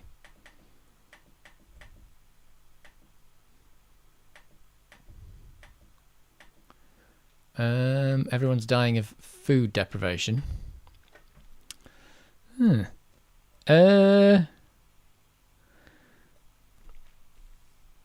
could also go to level 9 and then go back to levels 8 and 7. Yeah, possibly. I have to find my way back there now. Spiderwebs, you know what that means? A friendly old cleaning lady will be nearby to clean them up. Well, it means spiders are around. That's what it means. It's a cool custom Ghostbusters shirt. I'm impressed. It is. Yeah, it's Deadpool 2 shirt. Can't you slash through spiderweb? I can, but I don't need to go that way.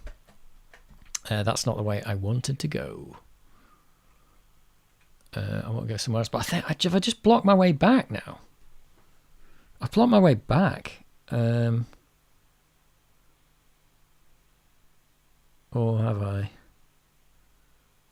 Can't remember now. I'm here.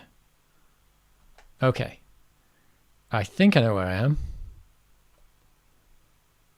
And let's see how far we can get. I'm trying to get back to level 3 to pick up the keys that I've lost on level 4. Does this make any sense? Doesn't make absolutely any sense at all, this game. Oh no. No. Uh-oh. Oh, he's poisoned. Oh, this is horrific. The poison is the worst as well. Oh, the 2 people are poisoned now. Oh no! And if I load again, I'm going back. I think I'm at this point. I think I am done with this game. It is really getting absolutely beyond me. I'm back here. Let's try and get back to level 3. I don't even know if I need to get to level 3. I just think I can get to level 3 to get back to level 4. That I can maybe find a dwarven key that will access level 6. Would you have been expected to be able to work this out back in the day without the guidebook? Because even with a walkthrough, this is hard. Just finding it incredibly hard. Right, let's go this way. Going all the way down here. Oh, not that way. Then I go east. I think this way. That's going to lock the door behind me.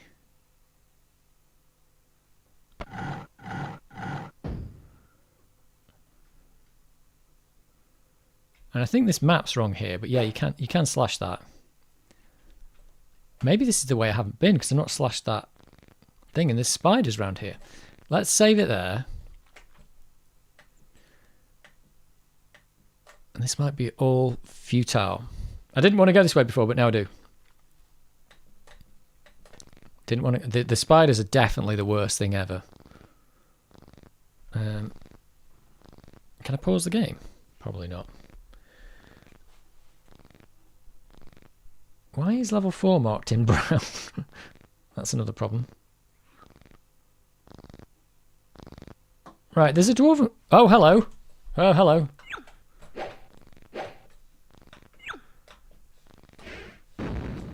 Oh, he's dead. There must be another one. It's possible... There's a dwarven key down here, but I might already have it. This item auto-magically used when worn. What? What?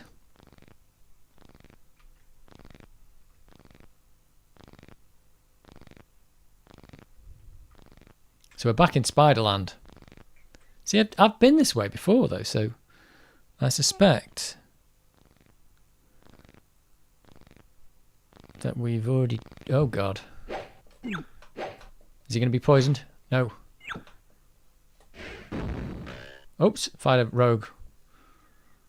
Fired a rogue arrow there. I think I've got rid of the spiders, though. Nope. Just as he says that, there's another one.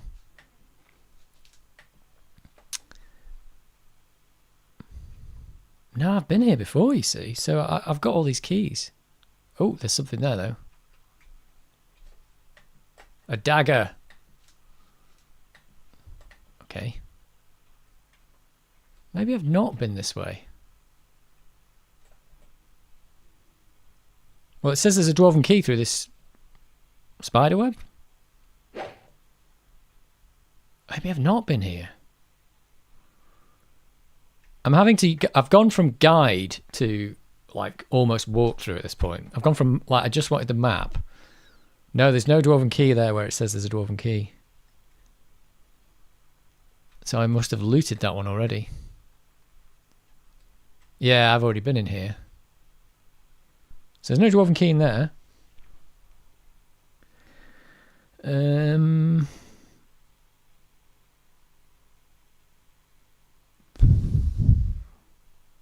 Don't know. I'm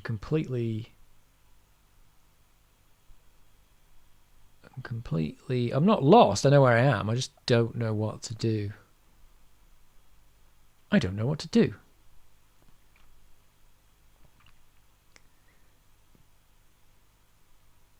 Let's go this way.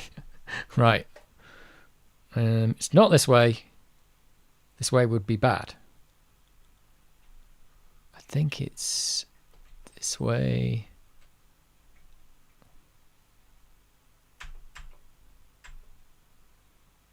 Oh, have I gone the wrong way here?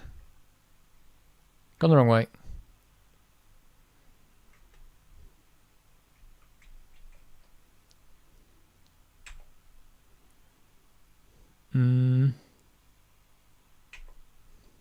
Hopefully I've killed all the spiders though. Maybe not. Uh-oh. Trapdoor. Trapdoor. Save it before we die. What does the trapdoor do? Don't know what the trapdoor does. It closes the door that I need to go through. Oh dear. Oh dear. Right. I think that's it for Eye of the Beholder. I've had enough. It's not a good game. Well, it was a good game up until I realised it was going to be so complicated that I was never going to be able to work it out, even if I had the maps. That is crazy. It's crazy. It looks like the episodes you dropped 2 weeks ago. It is, yeah. I was just trying to get back to... I can't even get back to places I've been because they keep closing the doors behind me. Like, this technically might take me back to somewhere I've been before. Well, maybe not. Maybe that's a new place. I've maybe been there before, but I can't... I don't know. And I just wanted to get back to level 3 so I could get back to level 4, so I could get back to level 6, so I could get to level 7, so I could get to level 9. But honestly, I don't think that's... It's just not... It's not fun trying to find a key that somewhere exists somewhere. I mean, you got to remember, without this stuff, these walkthroughs, you would be... I don't know what you'd be doing. You'd be wandering around for possibly years. I mean, I'm wandering around now and I can't get through it. So it's just the fact that you know there's something you could pick up, but you can't even get to it with the map. It's just like, what? And I might have even already been there and picked it up. I'm not actually sure at this point. So there you go. That's the end of Eye of the Beholder. So I never played that back in the day. I was kind of enjoying that until we got to like level... I think once it got to about level 6... It may be that I did something. I remember putting 2 dwarven keys in walls and it just opened a door and didn't do anything. And I think that was a big mistake. I probably should have reloaded the game at that point and kept that key because I didn't realise how important those keys were. Because there's just one door I need to get through. It opens up half the level and I just can't get through it. So yeah. You can go to level 9. I don't think I want to bother. Like, I tried going to level 9 and I got stuck in that room as well. So I don't think it's worth the trouble. It's just like, if I'm going to get this lost on level 6, by the time it gets lower and lower into it, I'm just going to get even more lost. So I think that's it for Eye of the Beholder. It's, yeah, Champions of Krynn. I might play Champions of Krynn instead because at least Champions of Krynn was a good game. I remember that. This game I never played back in the day, so... I just remember it being very highly rated, and maybe if you've got like 700 hours on your hands, it's a good game. I definitely remember people playing it. Again, I remember in the store, same store where I saw Shadow of the Beast. I remember the guy playing it, but I never watched him like play it this far. But oh my word! I mean, a game that you can't even like get through when you've got the maps just goes to show. If they have actually worked all this out, though, somebody sat down and worked out like all these puzzles. That is crazy. That anyway, it feels like that's the kind of thing you do with AI nowadays, but it's just too hard. The game's too hard, and I can't even quit. That's the other problem. So yeah, I think that's where I leave Eye of the Beholder. It's going to take up. I'll be streaming this for the whole year, I think, if I try and finish this. So yeah, it's done. Sorry about that, but hey. We'll play something else. It's only 11 o'clock. Play something else for a bit. I can't even get out of it, actually. That's the other problem. Oh, I keep clicking exit. It's game options quit, but this isn't going to work. It's going to do black screen. Yeah, Champions of Krynn was a good game. I mean, again, with the nostalgia glasses, if I played it now, I did say that in one of the comments in the video. I was like, I wonder if it still holds up now. It certainly did have things that Eye of the Beholder doesn't do. And one of the things is it's not trying to get you lost. You can get lost, but it's not trying to get you lost, which it feels like this game is. So when you're in the areas like the walking around, it gives you coordinates, tells you where you are and stuff like that. So you can still get, lost in areas. So you could still have maps and things like that. No, that doesn't work. We need to reboot. So that is still a thing, but that's not the point of the game. Isn't to get lost. The point of the game is to like go around, talk to people, get into fights, and the combat's way better. The combat in this, you're not even looking at the thing you're fighting. You're just looking at the menu on the right. So I didn't really like the real-time combat in this. But this game was like, what is it, 92% back in the day? 92%. Crazy. Absolutely crazy. Crazy.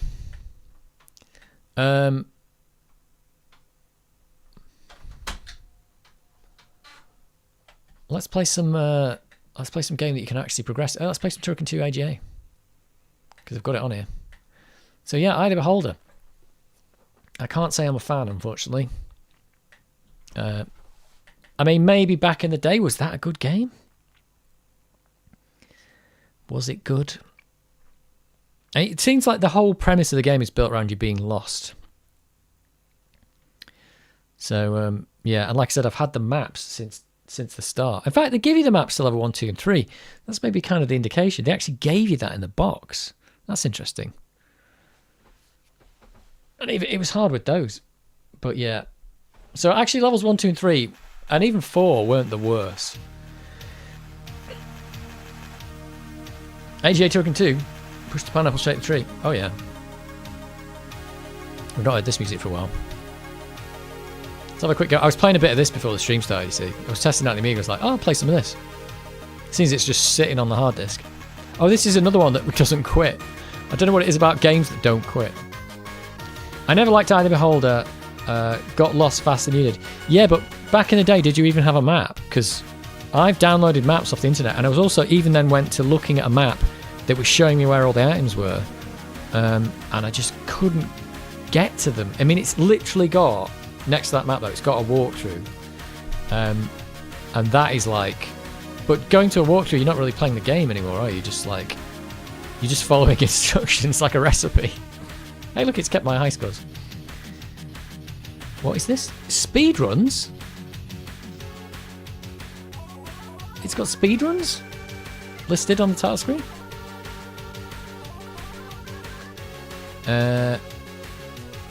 T2 AGA, nice, yes. Maybe next you need to play AGA version of Eye of the Beholder that has built the map.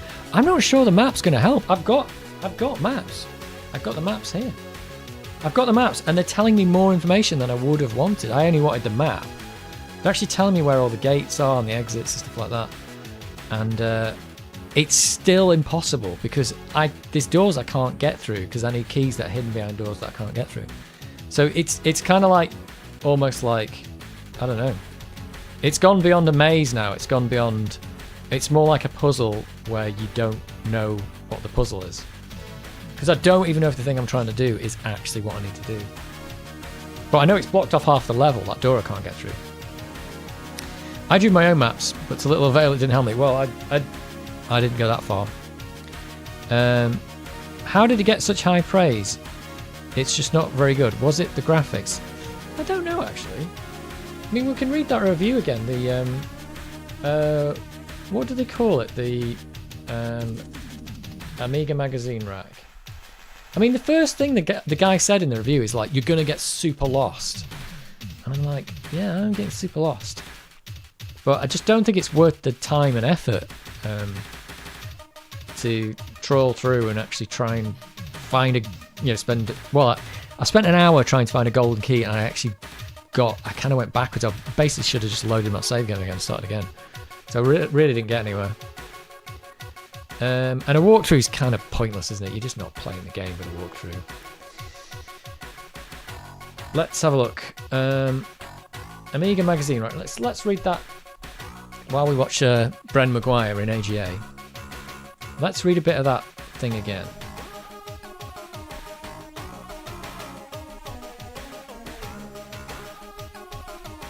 And I think I didn't play it back in the day because I wasn't a fan of the real-time combat because I'd played all the turn-based ones where it was like you go into combat and it's turn-based, like third-person view, and that was really good. It was like a little strategy game, but this isn't like a strategy game. It's just clicking on things. You're just clicking on icons. It's not really that. There's not that much strategy to it, and you don't really have much control over it. So I don't think the real-time combat was a really good idea. It might have been better even if they did it the way they did it there, but if it just paused when they actually had the turns, because they're probably still modelling it as a turn-based thing. ID Beholder, Amiga, let's have a look. 95% for computer and video games in May 1991. Are you kidding me? Unbelievable.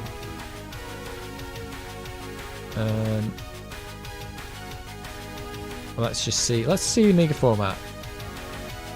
Do you think they paid for these reviews or what? I'll try to find the review now.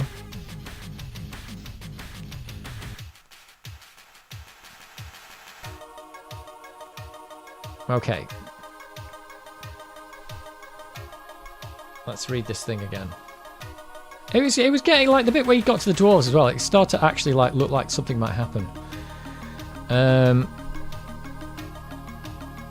It says, what are they saying about it? That doesn't really tell me anything.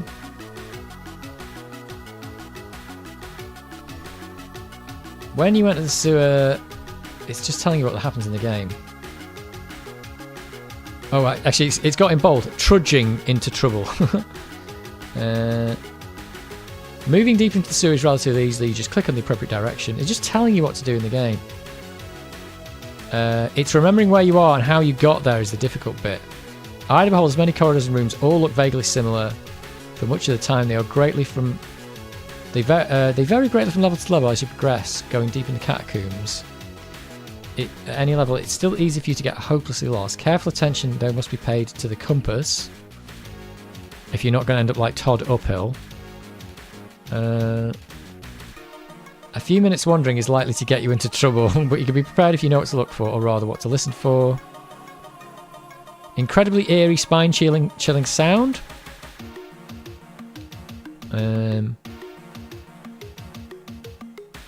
As you get into it, it gets deeper and deeper, it gets darker and darker. Okay. Let's see. Then it says,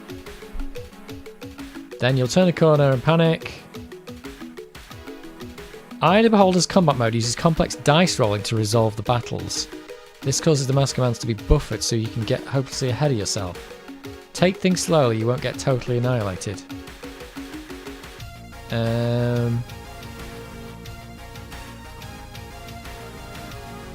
It says, oh, hang on. Doesn't really say why it got 92% though.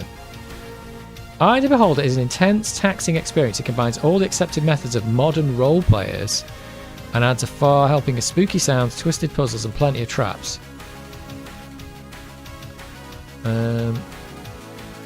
As you go, your characters grow, learning skills, improve the old ones. Yeah, I don't know why it's... Verdict. Excellent spine-chilling sound effects. That was the good part, really. A nice, faithful implementation of advanced Dungeons & Dragons rules. Easy to learn. More to offer than Dungeon Master. A real all-nighter. Really? I don't know. It doesn't seem like... it's warranted with the... He said you get hopelessly lost, but I mean... It's hopelessly lost and it's like, I have got no clue where to go at all. Even with the map. Yeah, so it got some very high praise. It got some very high praise, but I think it's become too much for me, I'm afraid. I'm not going to progress. Well, I'm kind of glad I didn't play it back in the day.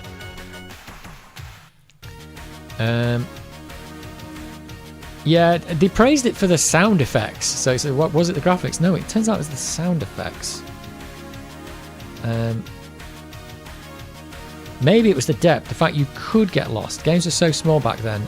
Maybe that's the thing people like. But that's not true, because the gold box games like Pool of Radiance came out well before this, and they were way bigger than this, and they were on the Commodore 64 as well. So those games were like huge, with like huge worlds. And each, like, they had little areas like the slums and stuff that you had to clear out. So I don't think that's right, that just because it's big, it wasn't that big. Like, the other games were bigger, I think. I remember Secret and Silver Blades having like 4 levels of mines where you had to go down to, like, and that was kind of a bit dungeon crawly, but I did that on the Commodore 64. They weren't complicated, like teleporting you around and getting you to go back up and down and stuff like that. It was just like, do this level, go to the next one, do this level, go to the next one. So I think games had already done that and done it better, and they were bigger. So I don't think that was the reason, but the graphics were slightly better than those games, I'll admit that. I think people did really think the game was good. Well, it's kind of, that's what I mean, it looks like it's going to be good. And like I said, I remember back in the day looking at it thinking, well, that looks like the Dungeons & Dragons games I'm playing, but I don't like the real-time combat. That was the only thing that stopped me. I really like the strategy turn-based combat. I did read that the Amiga version of Eye of the Beholder was worse than the PC version because the spiders at the start of the game are much tougher and you can't cure the poison, but you can on the PC. Yeah, I don't know why I can't cure the poison. That seems to be a bit of a mistake. They gave me 4 potions of poison curing, but I only got those after I'd killed most of the spiders. So that's a big mistake. Also, because of a delay in input, it makes the combat much harder than the PC version. Well, there you go. I don't think the combat's really the problem. The combat's just not very... The combat's like just pressing buttons, but it's not... I don't know, it's not as good as turn-based combat, that's what I would say. Like, in the turn-based combat, you're actually positioning your characters, selecting weapons, doing ranged attacks, you know, guarding and stuff like that. It was really good. But that one is just whacking a button. And I can't move I can move the characters around in combat, but in real time, it's ridiculous. I played Eye of the Beholder 2 on PC. I wonder if Eye of the Beholder 2 is any good. Saying that, they did a second game, so it must have sold really well. What's MSFS is way bigger.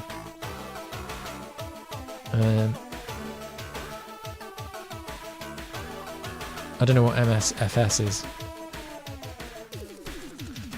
Yeah, I bet the magazines played it for an hour or two and then drew conclusions based on that. I think some of those magazine reviews you can see they haven't played it, and some you can see they've been paid because it's rubbish. But you never quite know, do you? Sometimes it's correct. There's also the ones where it gets like 90% and then it comes out on budget release and they give it like 40. That's Ghouls and Ghosts. Ghouls and Ghosts has like 90% or 88% or something. And then it came out on budget and they're like, oh, it's 50 now. And it's like, well, now it's cheaper, it's only half as good. But it didn't seem to make any sense. Like, they said, oh, because there's much better games now, this one's worse. But it was like, but that doesn't make any sense. The game was rubbish when it was rubbish. It just was. It's a shame Ghouls and Ghosts isn't as good on the Amiga. It should be. In fact, that's the kind of game I'd like to see an AGA remake of. But not that version because it's rubbish, but an actual good version of Ghouls and Ghosts on the Amiga. Because I think the Mega Drive version's really good, but the Amiga version's not. Microsoft Flight Sim. I see. Yeah, Microsoft Flight Sim is big, but there's nothing in the sky, is there? There's just nothing but clouds. That's the problem. That is the problem. There you go, I'm calling it. It's just flying around in the clouds. Eye of the Beholder 2 is better, but it's really hard if you don't import party from Eye of the Beholder 1. Oh dear. Oh dear, oh dear. Oh dear, are we going to use the, let's do a, can I do a new game? I don't want to continue, I want to start a new game.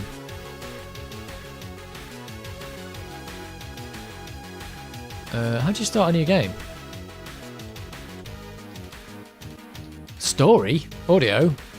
Wait a minute, I can't start a new game. Exit game, no. Oh, new game, there we go. What have we got? We got normal. Let's start a new game.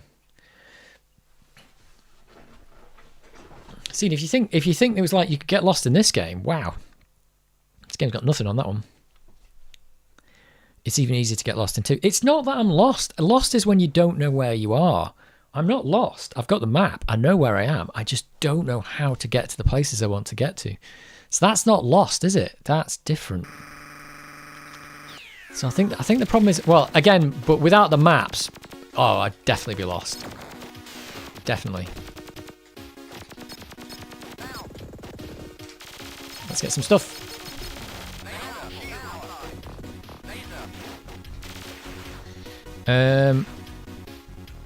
But it's expected in those dungeon crawls. Yeah, I don't know. I think there's dungeon crawling, and that's more like a puzzle game at this point because I don't know what I've got to do, let alone where I've got to go. Microsoft Flight Simulator 24 looks like it's going to lean into all kinds of aviation career paths. Of course, I'd be excited about that, even if it was just more cloud flying. Maybe I'm kind of like simplifying Microsoft Flight Simulator a little bit too much there. But you get the idea. I think the other game that had lots of area and nothing to do was Red Dead Redemption, wasn't it? Although at least that had a game, but there was definitely lots of bits where there was nothing to do. I think that's why they put, like, was it hunting animals and stuff? Because it was like, there's nothing else to do in the wilderness. Like in the real desert, where there isn't anything in the desert.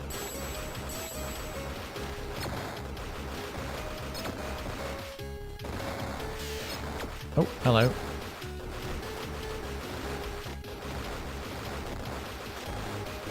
Do we get an extra life for going down here? Come on. Well, it could be time to start. I mean, maybe I will play Champions of Crane instead.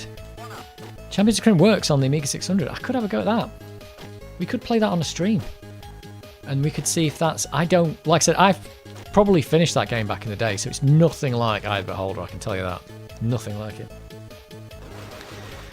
But you can probably still get lost in it, because you still get some complicated areas. But it's not lost like...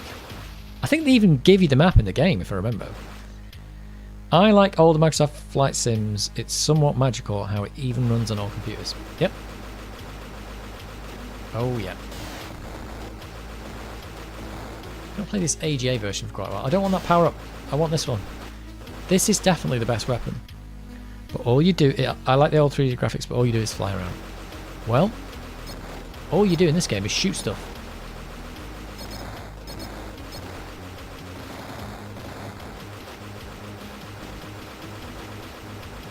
Shooting. But anyway, I gave Eye of the Beholder, I definitely gave it. I gave it a good try. I can't say I just quit after. I mean, I've played it for like, what? 6-8 hours, maybe more? How many streams have I done? 5? 6? So it's not like I've just like gone, no, I don't like it, and I've abandoned it. I've actually gave it a good try. Gave it a good try. It's just not the game for me. All you do in this game is shoot or die. That is true, but at least the shooting is fun. And that's the difference. And also, yeah, you can actually progress in the game. It's hard, but you can progress. I think that's the thing about shooting games, is they are... You know, they're simple. It's just like shoot stuff. But...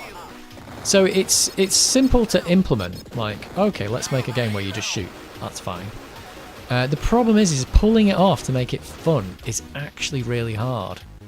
And I think that's the problem. We've got like, there's probably like thousands of shooter games out there, but there's probably not many that are actually like a lot of fun. There's probably like a handful of them that are like these are really good. And this one, I think, is quite a lot of fun. It's the run and gun thing.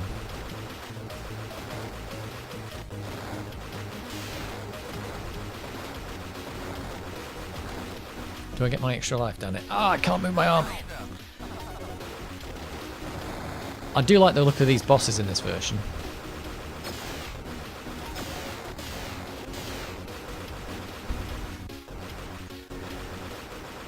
Here we go. This guy looks great. He's got a massive gun, but look at the weedy laser that comes out of it. It's fighting properly, eh? Oh, let's not die though.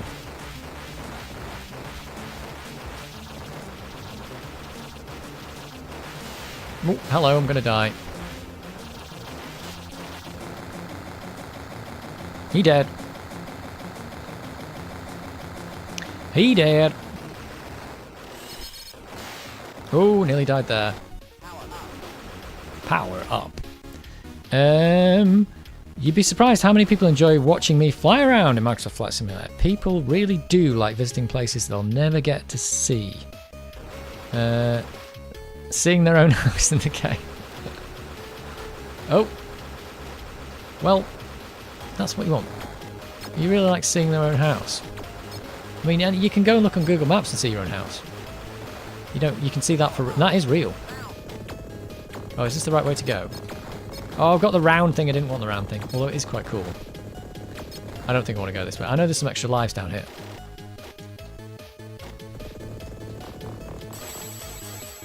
Where's the way I want to go? Oh, this way maybe. Oh no, oh no.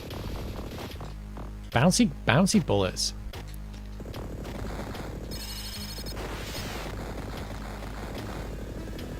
But yeah, Eye of the Beholder. Oh, hard work. I mean, I suppose this is the thing. It's horses for courses, because if you play one of these games back in the day and you weren't into shooting games, you'd be like, oh my god, this is crazy hard. But then you kind of get into it. Yeah, I might. We could go for Champions of Kryn. I've got it, and I know I can get it to work now. And it'd be a chance to use the good old Amiga 600.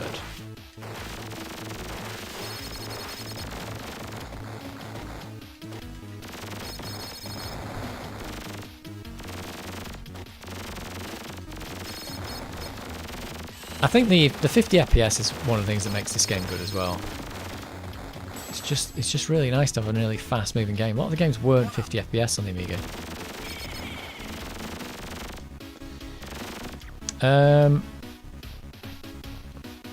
Have you played Turrican on consoles, meaning Mega Turrican, which is Turrican 3 and Super Turrican on SNES? No, I've not. I've only played them on the Commodore 64 and Amiga. I imagine the Mega Drive versions are probably good.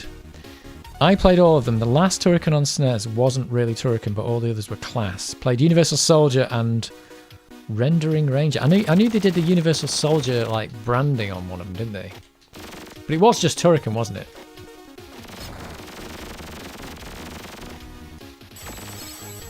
It was just the Turrican. No secrets. Mega Turrican was on Mega Drive. That's good. Super Turrican to Mega Turrican. Everything's good. I'm not going to play the whole Turrican tonight, but I'll just have let's do a few levels.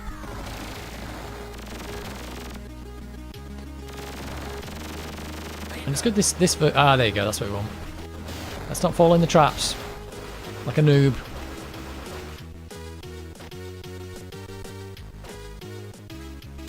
Oh, good lord, the fish nearly killed me. Here we go.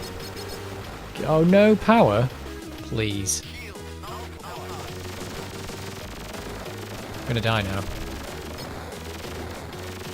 Where's the power-ups? I want power-ups.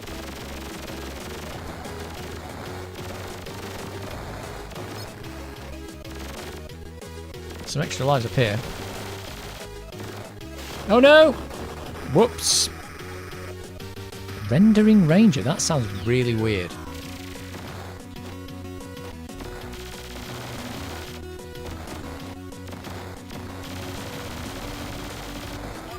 Well, I lost a life getting the lives, but that's not so bad.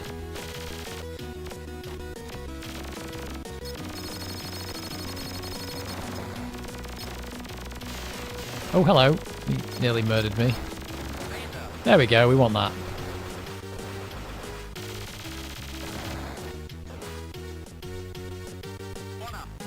One up. Oh, jeez, isn't it? Oh, this guy. Oh, stop murdering me. Stop murder. I think they've made a mistake on this one because...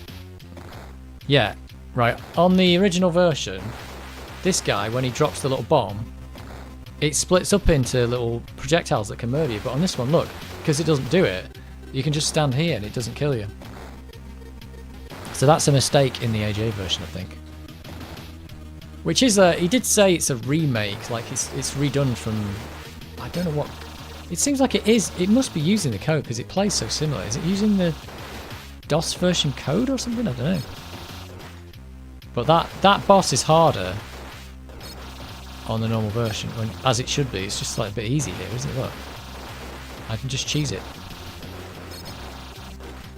Cheesy boss.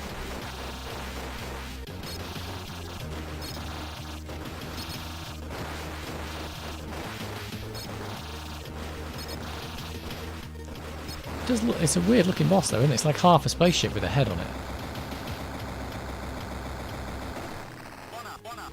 One up. Did Manfred Trenz ever code Amiga? Just think what he could have done. I think he did, didn't he? Did he not? I can't remember now. I'm not sure. I thought he might have done.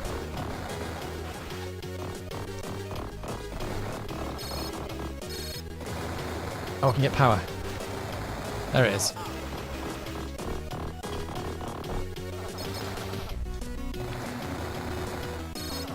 Yeah, I don't know. I thought he moved to the Amiga eventually. He maybe didn't. Did he do a... Oh, did he do a mobile game or a SNES game or something like that? I think he did a mobile game.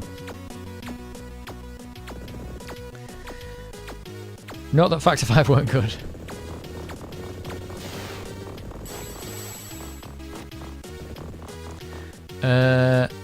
You really need to have a look at Rendering Ranger. Is it Rendering Ranger? If you haven't come across it, it's Manfred. It's Manfred's game. It's very much got Turrican D8. No, I've never even heard of it. That is something I totally have not heard of.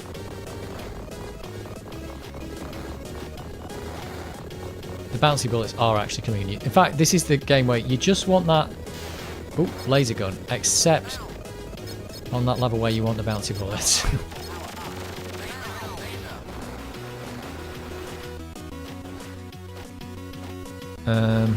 Yeah, it's just got a weird name. Am I reading it right? Rendering Ranger. It just sounds really strange name. Rendering Ranger. Sounds like you're making it up. Sounds like you're trolling me.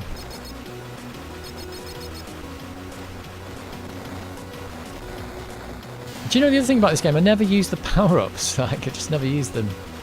There's loads of things you can do, isn't it? Like this. Is it this? Oh no, you can do something. You can drop mines or something as well. Or is that Turrican 1? But there's loads of things you can do that I never do.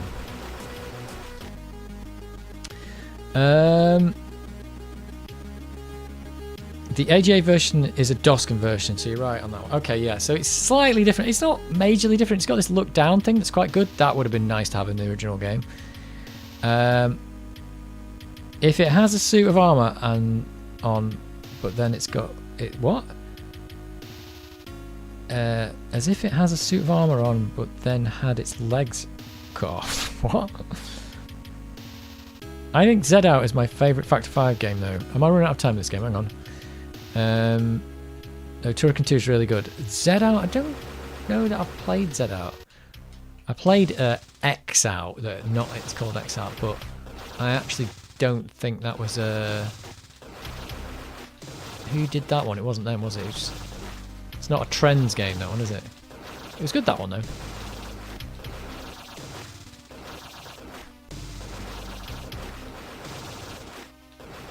This is a bit weird as well because this guy, also this boss, doesn't respond to the hits. He's completely dead to them. I am damaging him. I think you can only tell by the sound effect. That's the only way of knowing you're actually doing this right. Oh, is the little brain thing flashing? Maybe it is. I don't know. It'd be nice if the whole boss flashed when you hit him though. Yes. Rendering Ranger. You'll see why it's called that when you see the graphics, which are some of the best on any 16-bit console. Weird. Many of the graphics were pre-rendered. Well, aren't all graphics pre-rendered? I don't know. Only came out on Super Famicom, if my memory serves. Wow. So not even the UK SNES. Apparently, there's Turrican port on Game Boy. I don't know how it would even work. Probably my eyes... Oh! Probably my eyes would bleed and it starts moving. In fact, I actually saw a video of that the other day and they showed a little bit of the Turrican on the Game Boy and it actually said it's not the worst version. It's actually one of the better ones. There are worse versions than that. It said it wasn't actually that bad.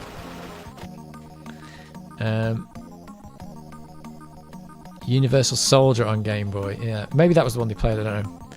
Suit of armor, legs cut off. You know, that funny looking boss you comment on. Oh, yes. Suit of armor, legs cut off. Yes. Yep. Z out is equal to X out, but they have little in common. Z out is more like R type. Yeah, I thought so. I didn't think they were related at all.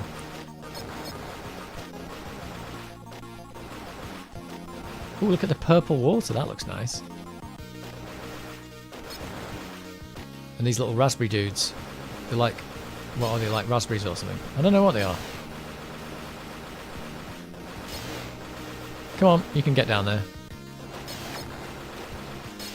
Whoa! Can I get up here? I don't usually go up this bit, but let's go up here.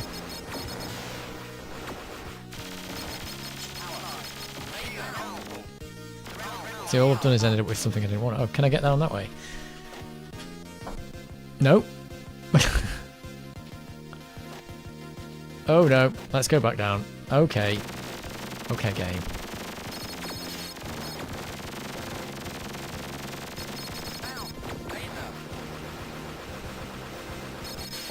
Oh, whoa, whoa. Ooh, big dude's there.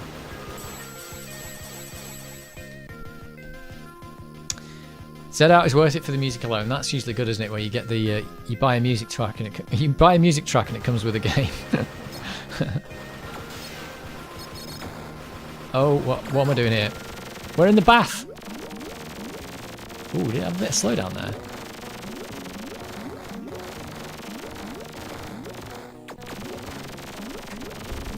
Are we in the robotic fish line? This is X out now. We're in underwater.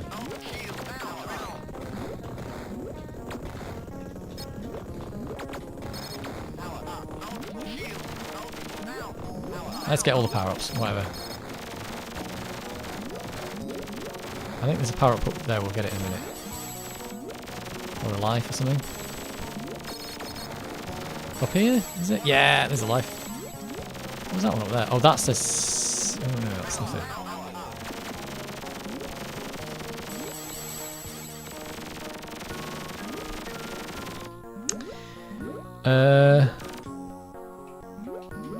I always thought this music sounded like breathing. The chords in the background. It's good. This is one of the best tunes, I think. It's just really cool that they changed the music because you went underwater. I thought that was really good. How many games did that? It's like, oh, it's just the tune's different because you're underwater. I mean, at least back in the day. Oh, look at that. One up, one up.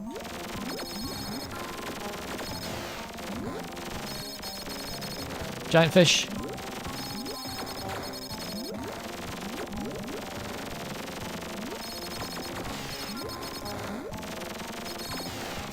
Oh no, don't kill me, please.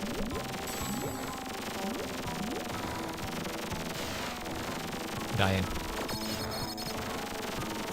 Those guys will murder you.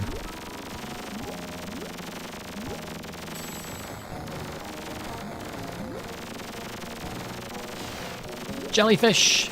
Right, you always get killed here. Oh, there's a secret that I'm not interested in. Oh, whoa, slow down, hello. This is supposed to be an AGA Amiga. It doesn't slow down. Did you see that? It doesn't slow down. It's got like... It's got a CPU instruction cache. How is that even possible?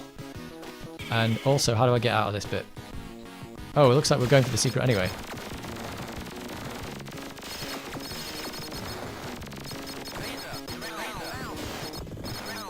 Oh no! Falling to my death. Whoops. This music's pretty good as well. We're just going for the secret whether we want it or not.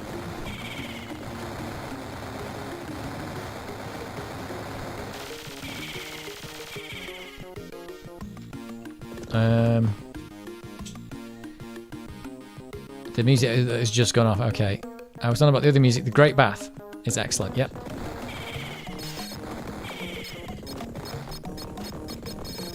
He's going to take me through there. I'm not going that way because we really don't care about the secrets. I don't know what the secrets really do. They just say you've got a secret. I think that's it. I don't think they give you extra lives or something. That'd be cool. Oh, this little dude. Different music for the boss as well. This level's had 3 different music pieces on it.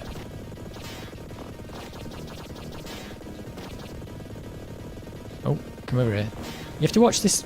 You don't get accidentally murdered on this, because it's like the collision detection can be a bit dodgy.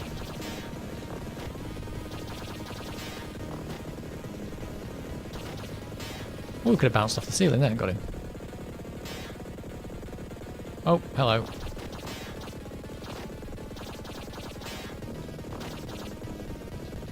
Oh, stop turning around.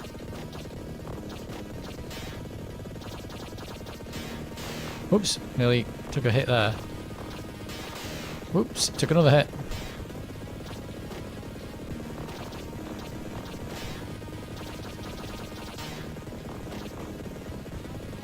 Oh, come on, you can die now. Anytime you want. Should I be using the beam weapon thing on it? Is this weapon rubbish? Is that the problem?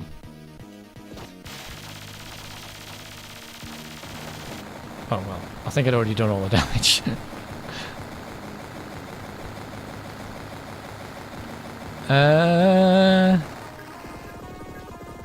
The Great Bath and aquatic ambience on Loop Heaven. Oh yes. Set out is hard. Very good. Well, hard isn't necessarily bad. Impossible. That's a different matter. The AJ version of the boss has military camouflage. I'm spinning around now. More out of my way. The weapon is incredibly weak, but you're doing the right thing. Thanks. Did it. I use the laser all the time in Turrican 2. Yeah, I don't usually like having this weapon, but this is what I've got.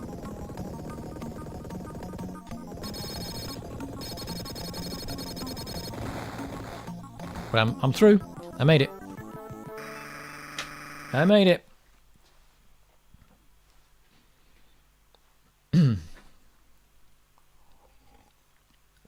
It's good having a save game. It's obviously saving to disk, this thing. It's quite cool. Quite cool. Uh-oh. Oh, I thought it crashed. So I might leave Turrican 2 there and we'll just play some more mods and then wrap the stream up. But that's, we can continue. Oh! Can continue there next time. Well, next time I play Turrican 2 AGA. I'm going to have to reset because you can't... this won't quit. Tried to use the mouse, then it didn't work. I think it's gonna crash. Bounce is the best weapon, except for the times you're not. I don't think it's the best weapon unless you're on that level where it scrolls backwards, and then it's definitely the best weapon. Weapon choice the 5-way. The 5-way's all right. I think that laser weapon is one of the best though. Hey.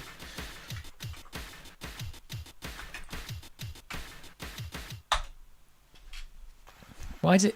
Did I quit and then it's kind of like... That's weird. I don't know how that's worked. Bounce is rubbish. It's needed for the multi-directional fight. That's it, multi-directional fight. That's the bit you need it for. And the other ones you can just choose what you want. Let's see if we can actually quit. I don't think we can. I don't think you can actually quit this. I think even though this was programmed for AGA and this version is designed to run in Workbench, I don't think it's going to quit. It's not doing it properly. It's quit! Oh my god. I take it all back. It definitely had situations where it didn't though. I'm impressed. And that's not WHD load, that's just the Workbench version. It actually quit back to Workbench and things haven't crashed. Unbelievable. Yeah, maybe we'll play Champions at Crim. Maybe we'll do that. We'll switch to Champions Crim, but I think that's a really big game. Yeah, that's the problem. Could do. Might be worth a go. Bust out the Amiga 600. The lemmings have all fallen over. Get back on there, lemming. Let's put him on there. Oh, he's just stand up. This level's not flat. Workbench still runs. Wow. Yeah, it's the first time I've seen a game quit back to Workbench successfully for quite a while, actually. Either Beholder couldn't do it, and I don't think Champions of Kryn managed it either. Did it not totally crash because it has spare RAM or something? No, it's like when these games are taken over from Workbench, they're allowed to like literally take over the system, and you can do that, but you've got to put everything back the way you found it. You've got to put your toys back in the box at the end. And if they miss something out or do something wrong, then it screws up. I think that's why WHD Load manages it properly, because WHD Load shuts down Workbench correctly, I think then loads up your game and launches it, and then it shuts the game down and then restores Workbench back correctly. So if you do everything correct, it works.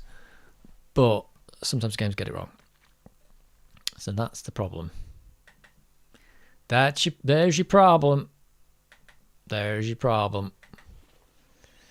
So there you go. Let's put these on, put some more things on, and we could...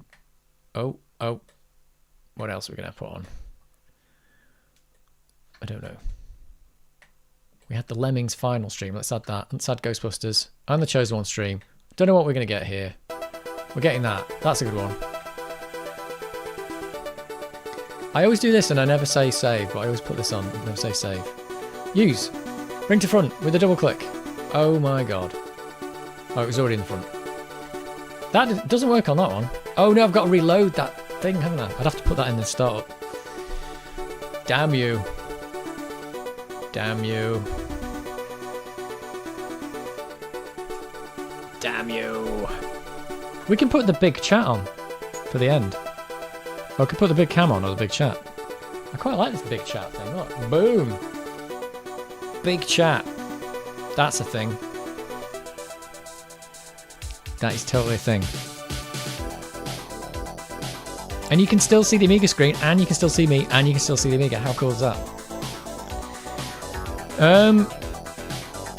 Obviously Factor 5 got it correct. I mean, come on. Well, that's not a... I don't think the Factor 5... Are we talking about not crashing back to Workbench? They didn't run in Workbench, the original Turrican 2, did it? So the version, the AGA version has been adapted to run. I think there's an Amiga Mini version, there's a disc version, there's a Workbench version, and there's a WHD Load version. I don't know why WHD Load version needs to be any different, really, than the other version, but there you go. They've done, like, they've made sure it works on everything, but they can get it to work on anything. But yeah, quit to DOS in Eye of the Beholder just totally doesn't work. But again, it wasn't designed for this version of Workbench, so maybe they did something weird. And it wasn't designed for AGA either. It wouldn't have been Factor 5. Space Debris is always good mod. Yeah, it totally is. Yeah, would it be whoever made this remaster, whatever we're calling it? It's a... I suppose it is a remaster, isn't it? Yeah. Because they've just taken...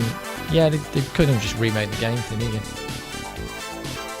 That sure is readable now, even with my glasses off. Well, there you go. There you go. I'm helping you guys out for all the glasses wearers. And helping you out. I mean, it's so small, my OBS window, I can't read it, so I have to read it on the other one. But yeah. Congratulations on having big chat. I should have done that ages ago. Big chat. For when we were just chatting.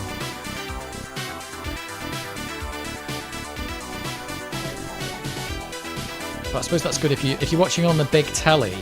I suppose you can connect the chat on YouTube, on the TV apps. But they kind of right over half the screen, don't they?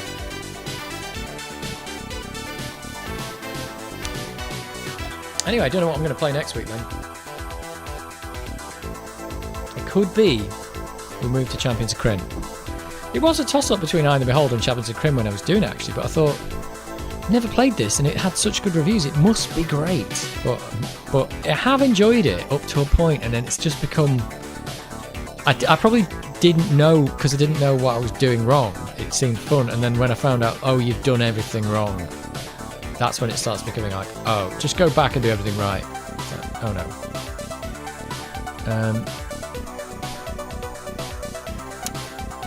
Did you ever play BC Kid by Factor 5? I might have done. I don't remember if I did. Probably not. I played, they did a Star Wars game on the GameCube, didn't they? Factor 5. Was that where they moved to after the Amiga? And I played that, and I remember that wasn't very good. I didn't like it. What was it? Rogue Squadron? Or was it called Rogue? No, it's not Rogue Squadron. What was it called? I can't remember the name of the game. But they definitely did a Star Wars game. I didn't know it was Factor 5 though when I played it. I've noticed on my 4K monitor some of the text is painfully tiny. I therefore do appreciate the big chat box. Well, there you go. There you go. You now have the 1080p big chat box. I just don't know why I didn't think to set something like that up there before. Nice shirt again. I like the Ghostbusters patch. Well, let's quickly show you the big shirt. Boom. There's the patch. There it is. It's actually fabric. And oh, you can where have I got to put it to see it? There's the Dave Boots. It's like the font and everything. It's really good. Actually, as well, they're not. My mum who's making it, she says, "Oh, these are going to be really uncomfortable because they're like quite thick." But I can't even tell that they're there because they're in just the right place where I just don't notice that they're even there at all. So it's worked out really well. And this fabric, what is it called? Taupe. It's like janitor outfit, isn't it? It's really good. Oh, I've got to get in the right place to get the thing here. Here it is. Oh, it's just great. It's just absolutely great.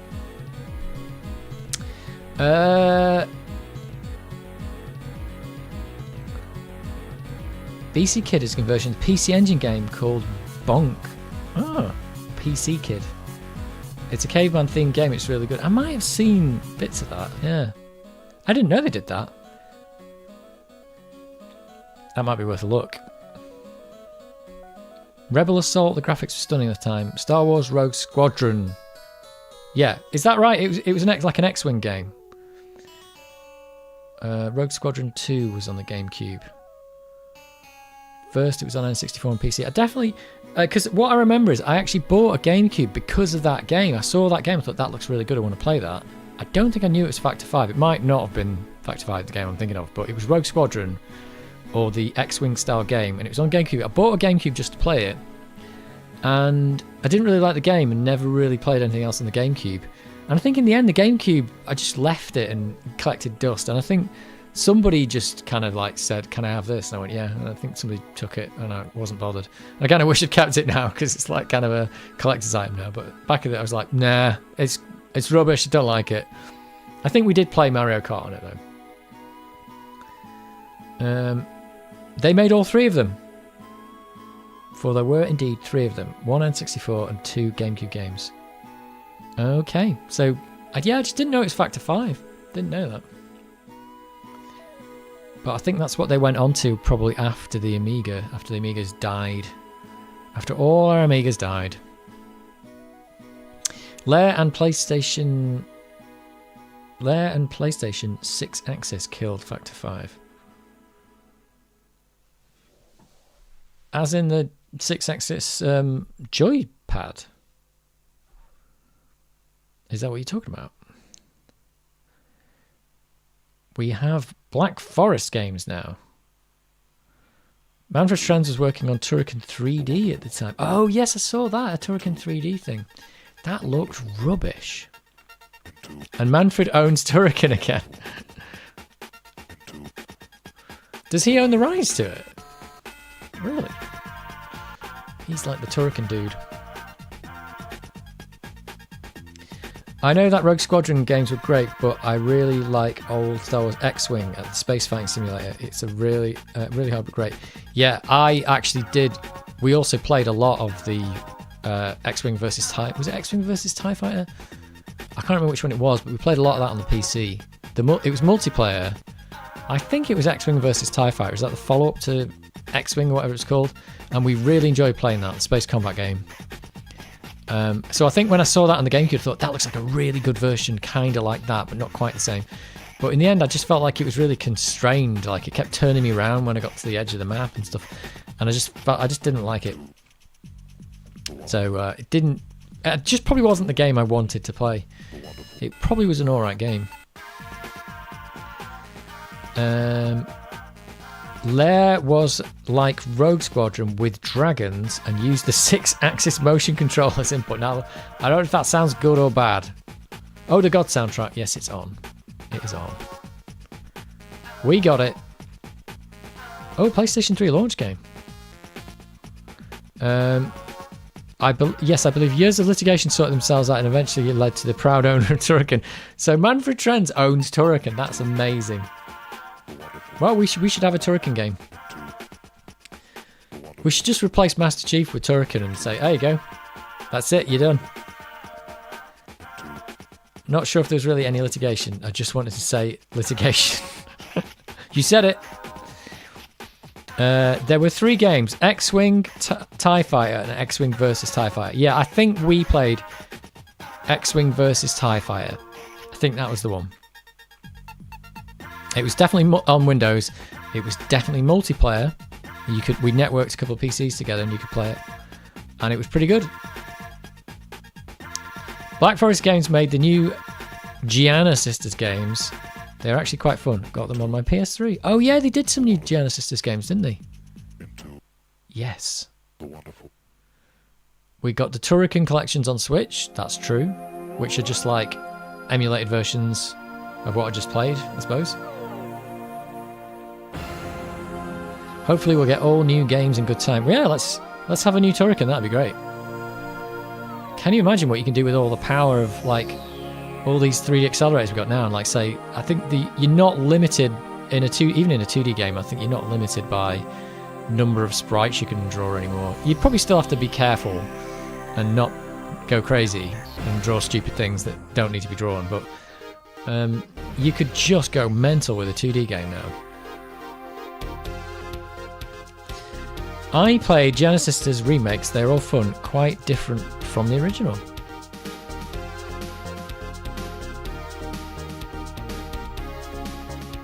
Are you also a demo man? Do you like the demo? Do you like demos? Is that me? I didn't really play a lot of demos on the Amiga, I think. I just remember that, I think we got it. It was that someone told me what it was, that Rebels Mega demo. There was just one that I remember where it had the Swedish flag on it and a woman's head doing the sound for the 4 channels. And someone said, oh yeah, that's the Rebels Mega demo. And downloaded it and it's like, oh yeah, that's it. I remember being really impressed. They're kind of like a bit of a magic trick, aren't they? But I remember being really impressed by the copper bars because from coming from the Commodore 64, you could get copper bars, but it was just like so much more colourful. And just seeing all that stuff across the screen, it's like, oh wow, this computer can produce loads of colours. Even if they were just lines and stuff, it was still way more colourful than the previous generation. And I think I had the Atari 8-bit originally. I think that could do something similar because that had more colours. So it was a bit of a weird thing.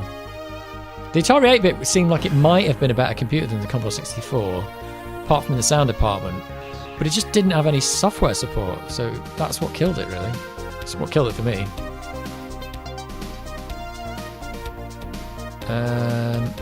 Is there an AGA remake of Gianna Sisters? I don't know. Great Dugan says, I always saw Halo as the new Turrican anyway. There you go. To be honest, so I was alright. I would jump at a real new one though. Yeah, I think, I suppose that's the thing, yeah. We really did get a new Turrican with Halo because that's really what that game is. It's like running around shooting things. That's what you're doing. Except you can get into vehicles and stuff, which is good. I've been watching the new Amiga demos from 2 weeks ago. People still doing absolute tons of demos.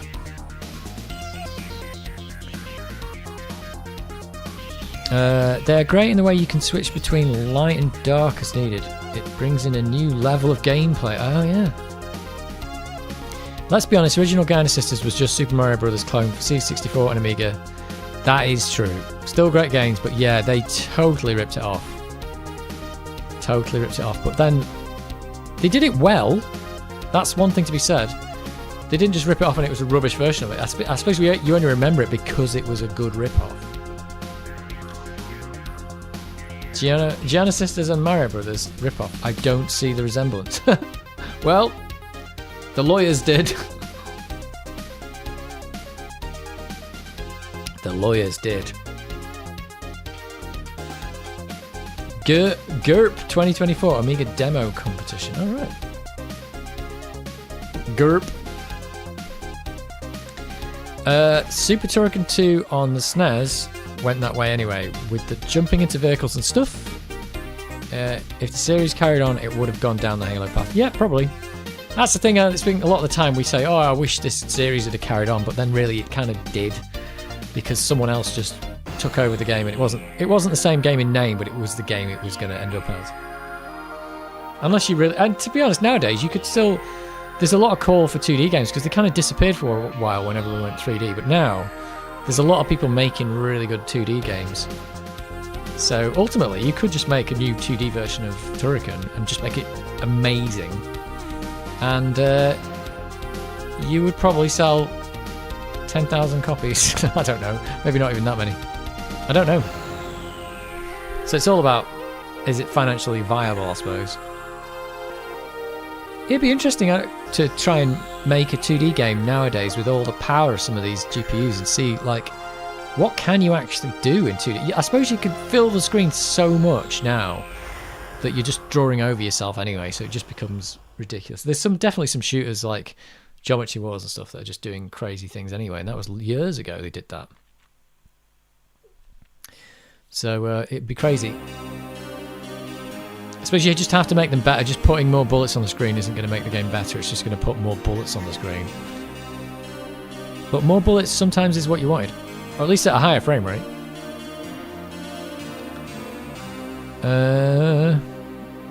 Some Supreme 2D games out there. Imagine if we saw today's new wave of 2D games back in the 90s. Yeah. Yeah, because that's the thing. You get a lot of these games that are like retro style, like pixel style and stuff like that, and you see them and you think, you look at them and you think, well, yeah, but they're doing like loads of things that would have been really hard on an actual retro thing. So it's like, it's got a retro look, but they're really not, you know, they're not like the rotating sprites and putting millions of particles on the screen and stuff like that. And it's like, yeah, that was really hard to do back in the day. Just rotating a sprite was next to impossible, and to keep with the frame rate staying up. Although I do remember we used to play Ordine in the arcade, and that had loads of rotating sprites. They did it with the boss, and they did a bit in a level where the whole level where it was rotating, you had to fly through it. And they had a sprite rotation engine in hardware, so that's how they could do it. So they had like a second 68,000 or some kind of hardware in there that could rotate sprites, so they took full advantage of that. But you didn't see any home computer games doing that until we got 3D accelerators that you could actually properly like program to do 2D, which is weird. Vampire Survivors. Like if we had a time machine. Oh, if we had a time machine and we saw 2D games of today. Yeah, I don't know. I think it'd be weird if you just popped into the future and said, "Oh, look, this is what games look like now." You'd be like, "What? What?" I think it's amazing. Like, one of the things that's amazing is, like, back in the day, we had, say, like, we'd get something like 3ds Max, and you could make this, like, pre-rendered thing. Like, they did Toy Story in a program like 3ds Max or something like that. So, you could pre-render something, and it would take hours or days to render a scene that looked really nice. So it's not like you couldn't do the graphics back then. They were just really slow. But then fast forward, like, 10 or 15 years, and that same scene you can do in real time and it looks better and it's higher resolution.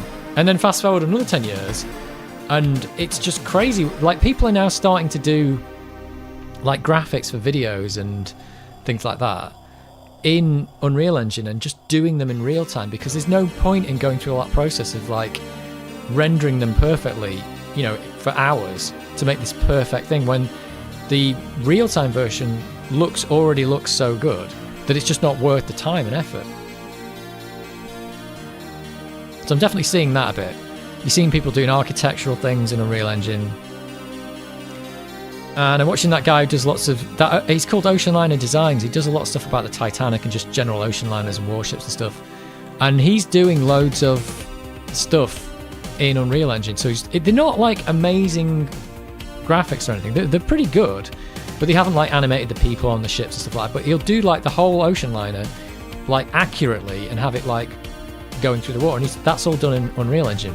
And he's obviously doing that because it's a much, like, obviously he's making YouTube videos, so it's not like a amazingly high production budget, but he's able to do really good graphics and probably like render them from loads of different angles really quickly. And he had another company he was interviewing on, like the developers, and there's something called Titanic Honor and Glory, and they are basically reconstructing the Titanic in really high detail in Unreal Engine, so you can actually like go in and walk around it and like, you know, walk around the bar and go into the cabins and go into the, you know, the swimming pool area and stand on the deck and go to the bridge and stuff like that, and it looks really good. Oh no, it's the Delta tune. Let's get rid of that. It's too much square wave.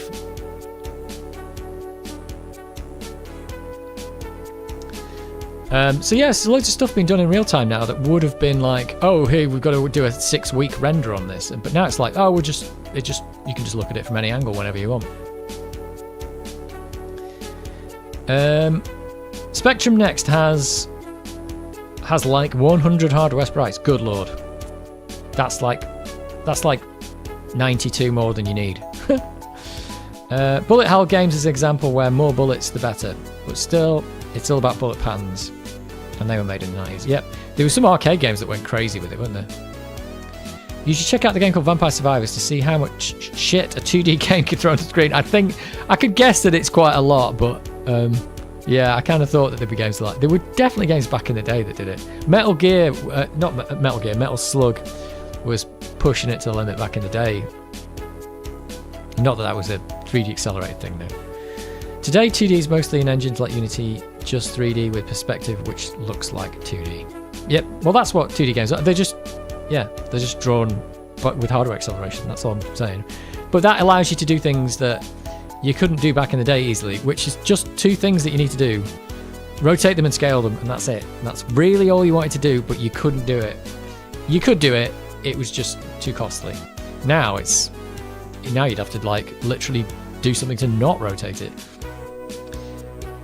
Are we talking about purpose-built 2D engine? I don't think, I don't know, I don't think there is a purpose-built 2D engine, is there?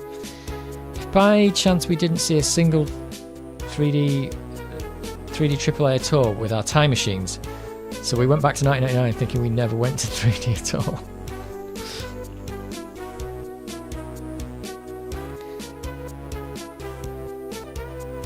If someone told us they'd still be making games for these old systems in 2024, yeah, that's the bit that's unbelievable. That, you know, people making Commodore 64 games and Amiga games and stuff, it's like, what? What's happening? And the fact that we've got, yeah, look, Hippo Players had an update in 2023, and Workbench is there something we can say about Workbench? I've got a Workbench from 2021, well, and they've done updates since then. What? It's just crazy. It's crazy.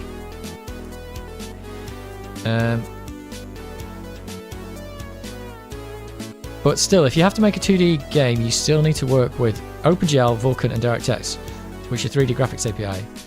But you just ignore the third dimension. Well, you can't ignore the third dimension. It's just there. Yeah, so that's fine. That's fine.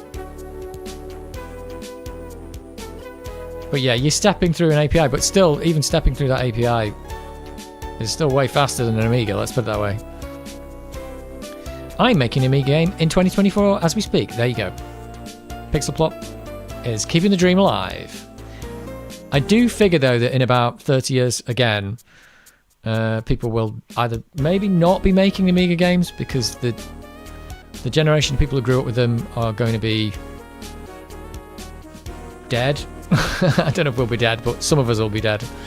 And there'll be less and less of us, and people might stop making them. Because, like, is anyone making software for, like, computers from, like, the 1960s and 70s? I suppose there weren't that many of them, so we'll see how this goes. I don't know. I think emulation will keep these computers alive, because who knows where all these computers are going to go in the future. Like, this one's like I said, this Amiga's had its second life, this 1200. It might even have been used more by me than it ever got used by its owner, I don't know. Who really knows?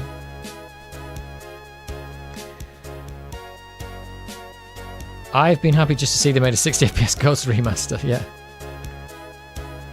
Accelerators for the Amiga also help real-time rendering. Yeah, and I suppose that's the thing, you could always soup your Amiga up. And I think we've got the advantage nowadays that you could... Well, we can do things like these AGA ports that we never really got. That's a good thing. I think there is a purpose-built 2D engine. It's what a lot of those non-retro games are running on. You could write a 2D engine that just does it all in software as well. That's another thing, because the CPUs are so fast now as well that you could just do software rendering. Especially if you're doing a pixel game, because the really low-res software rendering might be quite cool.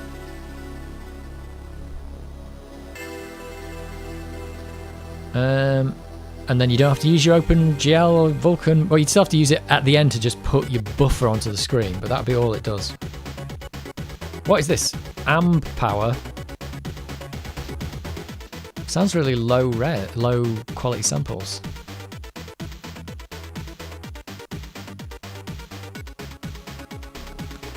I think it's one of these retro gaming YouTubers behind that 2D engine. Okay. I use some Apollo Vampire accelerators in some of my Amigas. They rock. There you go. They rock. Oh, this has been mixed into... Why is this mixed into 2D? That's why it sounds terrible. Oh, it's an 8-channel fast tracker. It's good, but the quality goes right downhill on these. It goes right downhill. See, this would be nice if it wasn't... I bet you it probably plays better if you on a different system that mixes it down better. Let's go to see, this one's much higher quality because it's 4-channel. It says old sound tracker.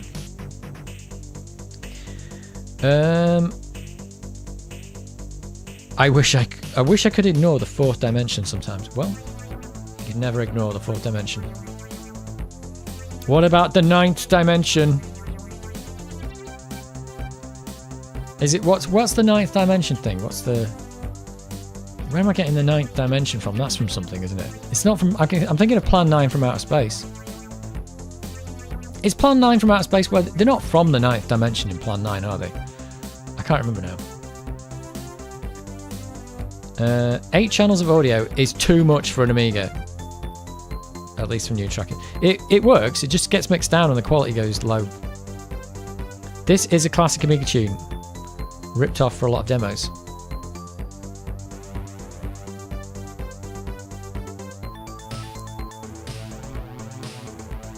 Buckaroo Banzai, is that the 9th dimension? Is that what it is? I've not seen that film. I've seen the trailer for the film. I think you recommended that to me many years ago and I still haven't watched it. Although I have seen, what's the film that it's super referenced in? I can't remember the name now. Ready Player One. Yeah, I've seen that. So I've seen Ready Player One and not seen Buckaroo Banzai. But to be honest, I've seen The Shining and it seemed like that was more important to have watched that. Yep, it has Peter Weller and Jeff Goldblum in it. I mean, that just makes it the most amazing movie on the universe, probably.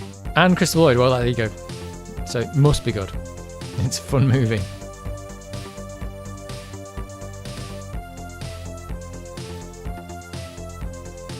But yes, it may be a bit weird watching it after seeing Ready Player One, but there you go.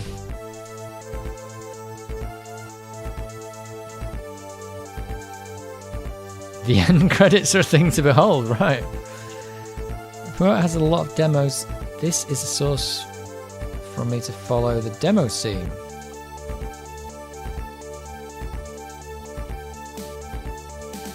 You can't close this live stream until I've heard my 80s trumpets. Yeah, I don't know which one of these is going to have trumpets in. That's the problem. I just can't tell you what's going to happen.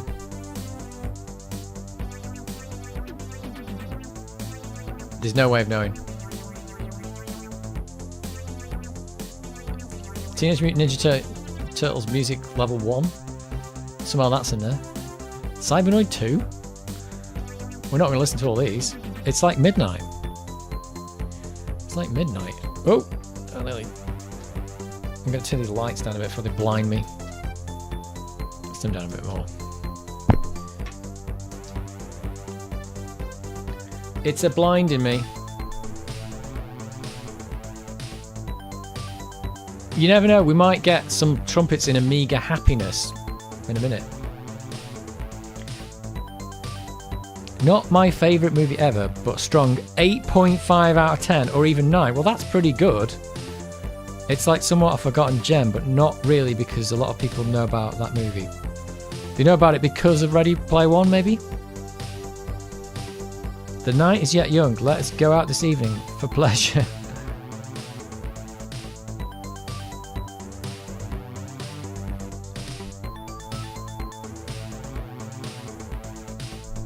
The night is yet young.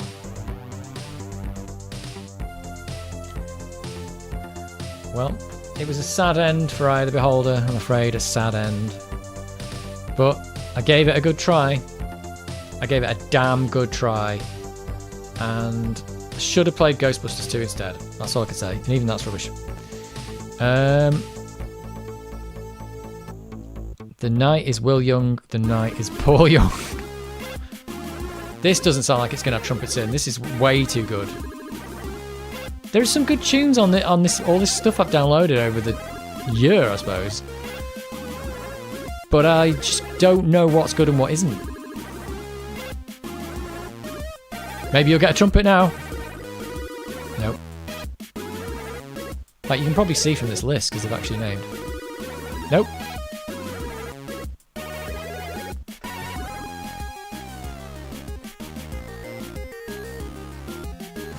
Look at that, 36 kilobyte mod, that's really good.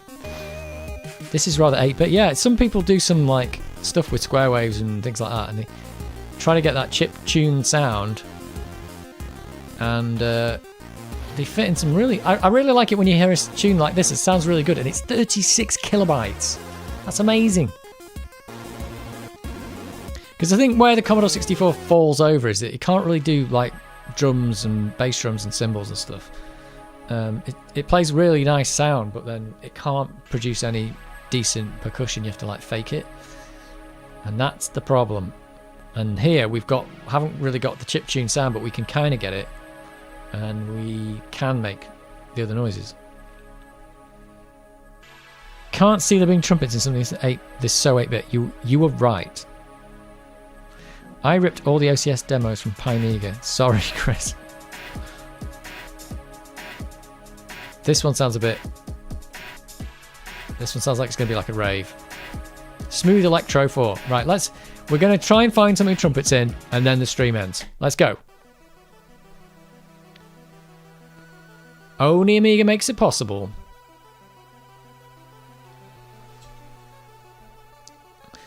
Didn't Dan on 2 have some trumpets in it? That doesn't count. We can't use that.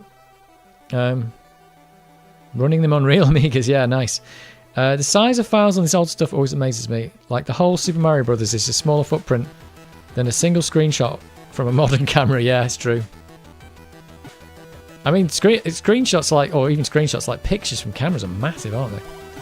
Like a picture on my phone takes up more memory than the Amiga's got. Right, this sounds great, but it's not got trumpets in it.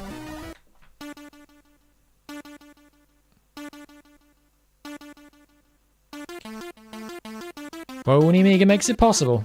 Commercial has one of the most catchy songs ever, yep. This is also sounding pretty cool. They're using the stereo to great effect. But it's not got any trumpets in it.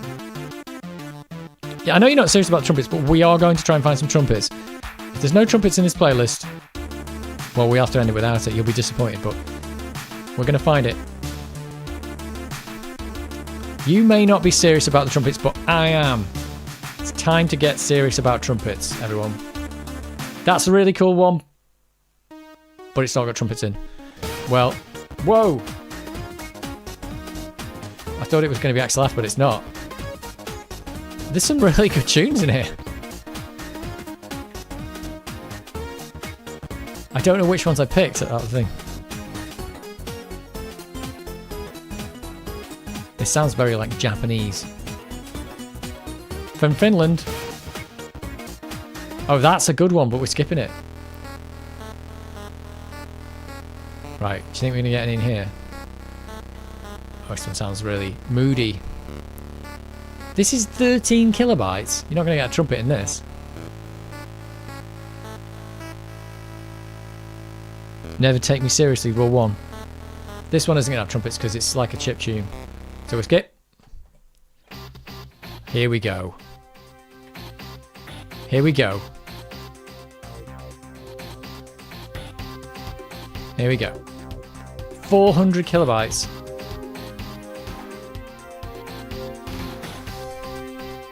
So this would have been like used your entire memory out of the Amiga 500. Oh yeah, I've heard this one a lot. Oh, this is really good. This is a trumpet candidate. I don't think it's going to have any trumpets in it though.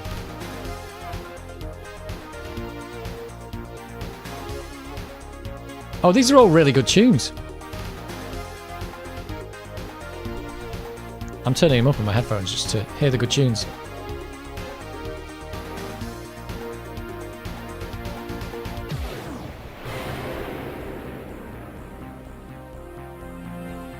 Right, that's a great tune, but we've got to skip. Oh, no trumpets. What about this? We can see the sample names. Percussion. Power clap.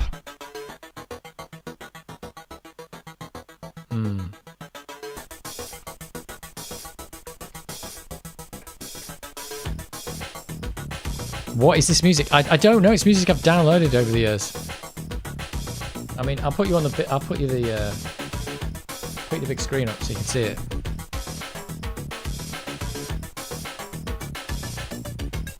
Oh, these are all really good.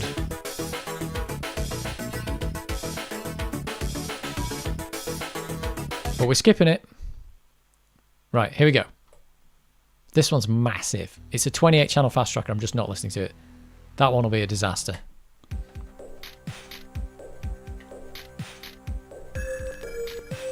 Is this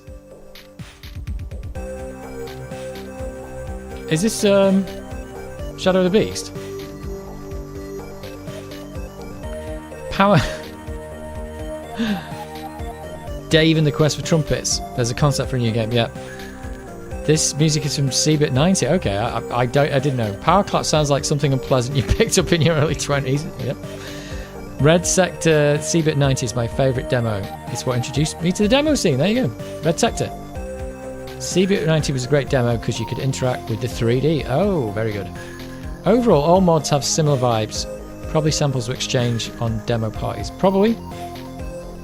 I don't think it's Beast, but it does have a sort of tone. Do you think they've stolen... It's the panpipes, isn't it? Right. It's skip. Oh, here we go. No, this is 19 kilobytes. Chiptune, sounds really good. Skipping it. Hot Sun.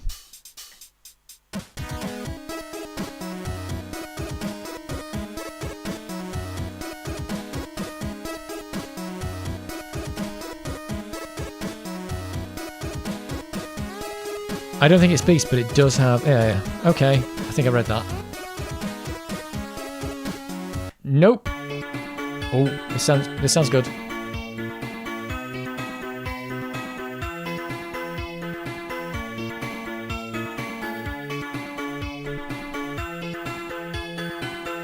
Echoing mod is another classic. Heard it 100 times, forget where it's from. Defo used in a demo. This one. Yeah. Right. But we're skipping it. Jeez! This one's crazy. This one raves out. That's not going to have any trumpets in it. Right, what about this stuff? Funk music mod. Oh, this could have trumpets in it.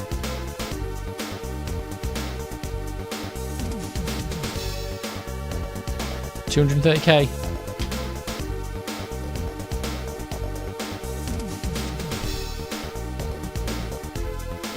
I don't think we're going to get any trumpets at all in here. Project X, that's got trumpets in it, hasn't it?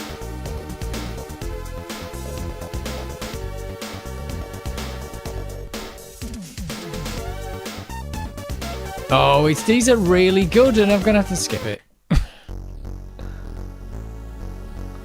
This guy's probably not going to use any trumpets. Oh, this is another good one. I'll have to wind this video back at some point and look at what I picked out of the load of stuff I've got here. Like, to get all these tunes are all really good.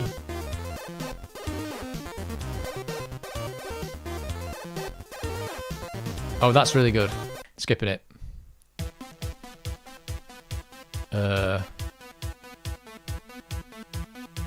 This is a Yo Gear one.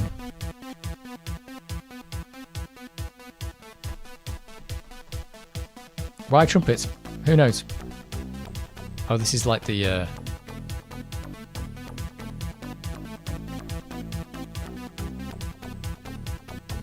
is it like Daft Punk or something? Right, Project X. Has this one got trumpets? Can't remember now.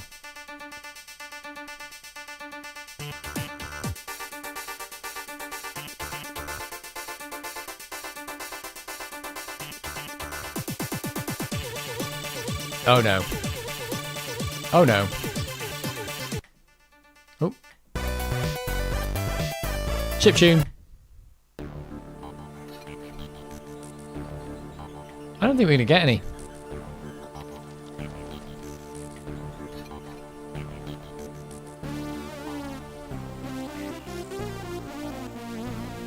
Weird. You can actually fast forward these, can't you? Maybe I thought you could. Apparently not. Nope.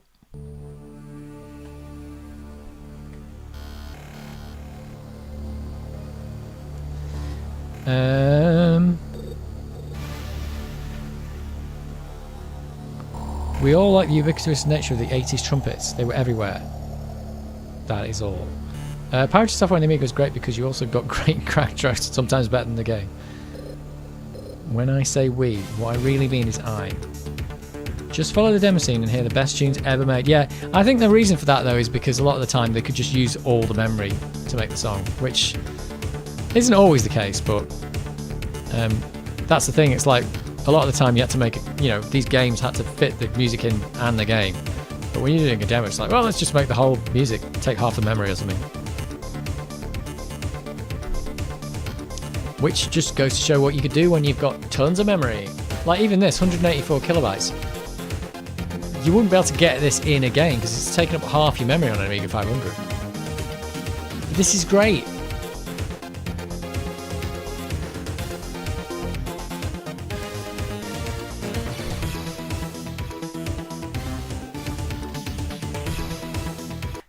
That is great. This is a chip tune. Not that that's not going to be good. Ooh. Chip tune.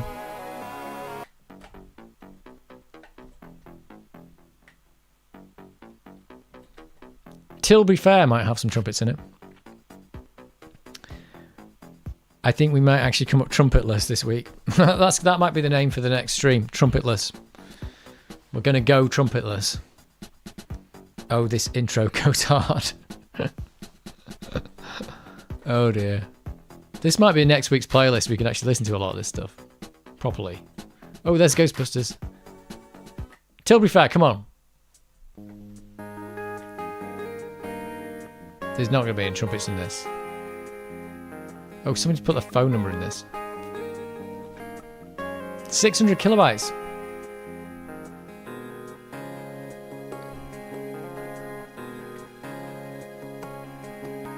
I need a $2,000 synthesizer. Nope. Techno tune. Right, we're down to the Ghostbusters now.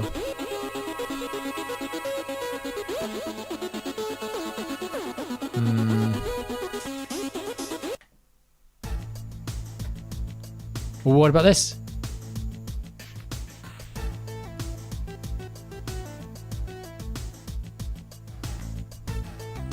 I think there's a trumpet in there. Italian music from the 90s. There it is. There is a trumpet in here somewhere. I can hear it there. It's not much of a trumpet. That's it there. Isn't it? Or is that a lead sound? Oh, it sounds like a trumpet, but... It's going beep.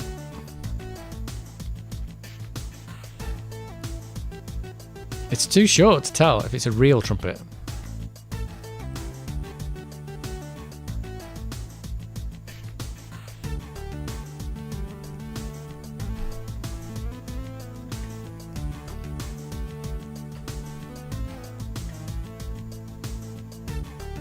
Bip. Which one is it? Hang on. I can't play it.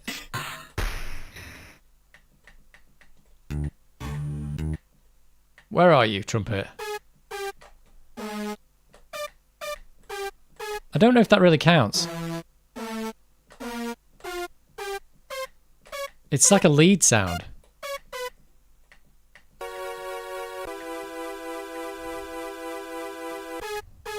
Let's go for the next one. That's a good tune, though. That's just a synthesizer sound. It is a trumpet. I think we might have to give up on the trumpet. Let's just listen to Cybernoid 2. This hasn't got any trumpets in. We're giving up on the trumpets for now. Next week, we don't want to go trumpetless.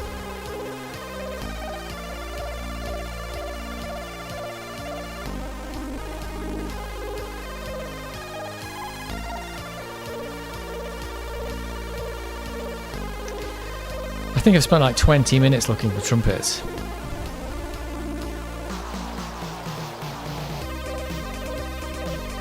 There's not going to be any trumpets in this, but it's a good tune. This is a Euro and Tell remake, yeah. Yeah, because was this only... This tune was only on the Commodore 64, maybe? Don't know. 20 minutes well spent.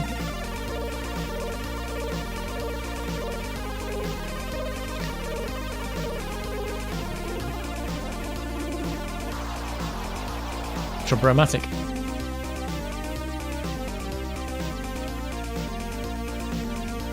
Ripped by David Crane. I think we've played this before. It was like David Crane. See, 84K, that's not bad. I suppose this had to play on a Commodore 64 with the game, but they didn't have to put the samples in because they didn't need any samples. It's all just synthesis. Oh. Yeah, time well spent. Well, Princess Trumpeteer. No Donald Trump jokes, please, either. Trump is banned. Sounds like a trumpet from outer space, yep. Well, I hope you all enjoyed the Ghostbusters shirt. It's very good. Might wear this to a few other streams just because it's so good.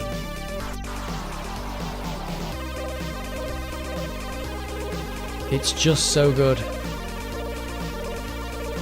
And yeah, I don't know.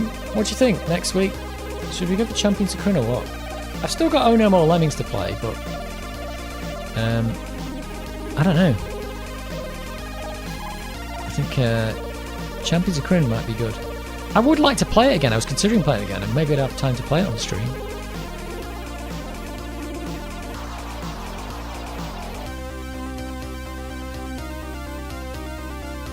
Or do you want to see other types of games? You could strap a vacuum cleaner to your back. I've got Henry Hoover.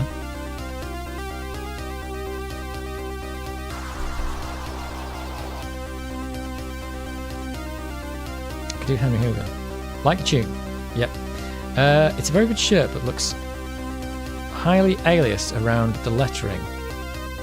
You must increase the feed to 4K to fix it. I can increase the increase to this. Next week we'll get the GoPro in 4K. I'm not streaming in 4K, that's ridiculous. I don't think anybody streams in 4K, do they? It's just ridiculous. Ridiculous. Yeah, it's funny because actually now I've got the extra capture card. I tried to do the Champions of Kryn video that I did just a bit quicker, so I did it all in OBS, and I tried to make sure I could still get it at like 50 FPS in OBS, because the GoPro webcam and some other things, you plug them in and the GoPro can do 60 FPS, so it could do 240 FPS, but not when it's in webcam mode. It can't. No, the software doesn't do it, or maybe the hardware doesn't do it. So I set up that Champions of Kryn video to try and do like a single take thing in OBS, and it worked out quite well. It's actually had 1,000 views, which is quite good. So I didn't have to spend as long editing and doing all crazy stuff on it. So that was quite good. I could do videos faster like that. That'll do. Some people have 1 gigabit internets that can stream in 4K. I won't be able to have such fast speed until 2026. I am actually streaming at 570. It says 5205 kilobits per second. So it's like 5 megabits per second I'm streaming at, which I could go faster, but I'm not sure if there's any point, because I think YouTube just compresses the hell out of it anyway. And that's at 50 FPS, and I'm pretty sure YouTube's converting this to 60 for some reason. My 4K monitor is crying now. Well, there you go. Superfrog Woodland has trumpets, but they sound very synthetic. I think, well, that's the problem with the trumpets, because they've got this like high-pitched stuff in them. They sound synthetic on the Amiga because it can't. The sample rate's not very high, and it's 8-bit, and they always come out sounding synthetic. That's the problem. So a lot of the time the trumpets aren't synthetic, but they sound synthetic anyway. Congrats. Took a long time to get good trumpets.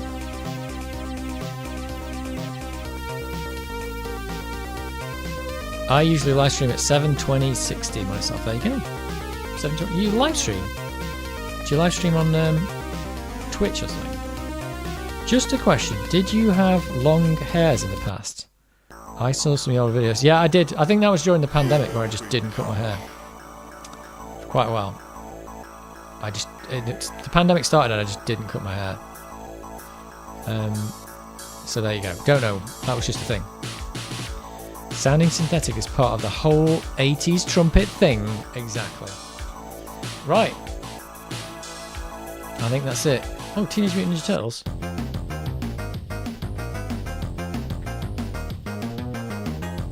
Oh, cool.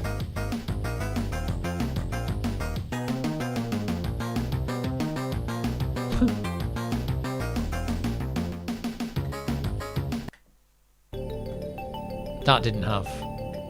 What's this? Oh, that is the... No, I'm still looking for trumpet. No. Ringing noise. Brass! Oh, it says bass. I just wanted it to say that. Oh, these are some good ones, but it's time to go. It's time to leave you all. So, thanks for watching. It's the end of the stream, and next week we'll be playing a new game, because Eye of the Beholder, I am done. It was good while it lasted. I had some fun in there, but enough is enough. I'm calling it a day. So next week, new things. Thank you for the stream again. Thank you for turning up. Thank you for being here in all of your 8 bits, your 3 registers, your 256 bytes of stack. Thanks for being here. Trumpet, yep. Thank you, Mr. Pooh. Thank you, thank you, thank you. Thanks for another stream. Thank you. Thank you all. Right, it's time to go. It's time for Betty Bob's. I shall see you in the next one.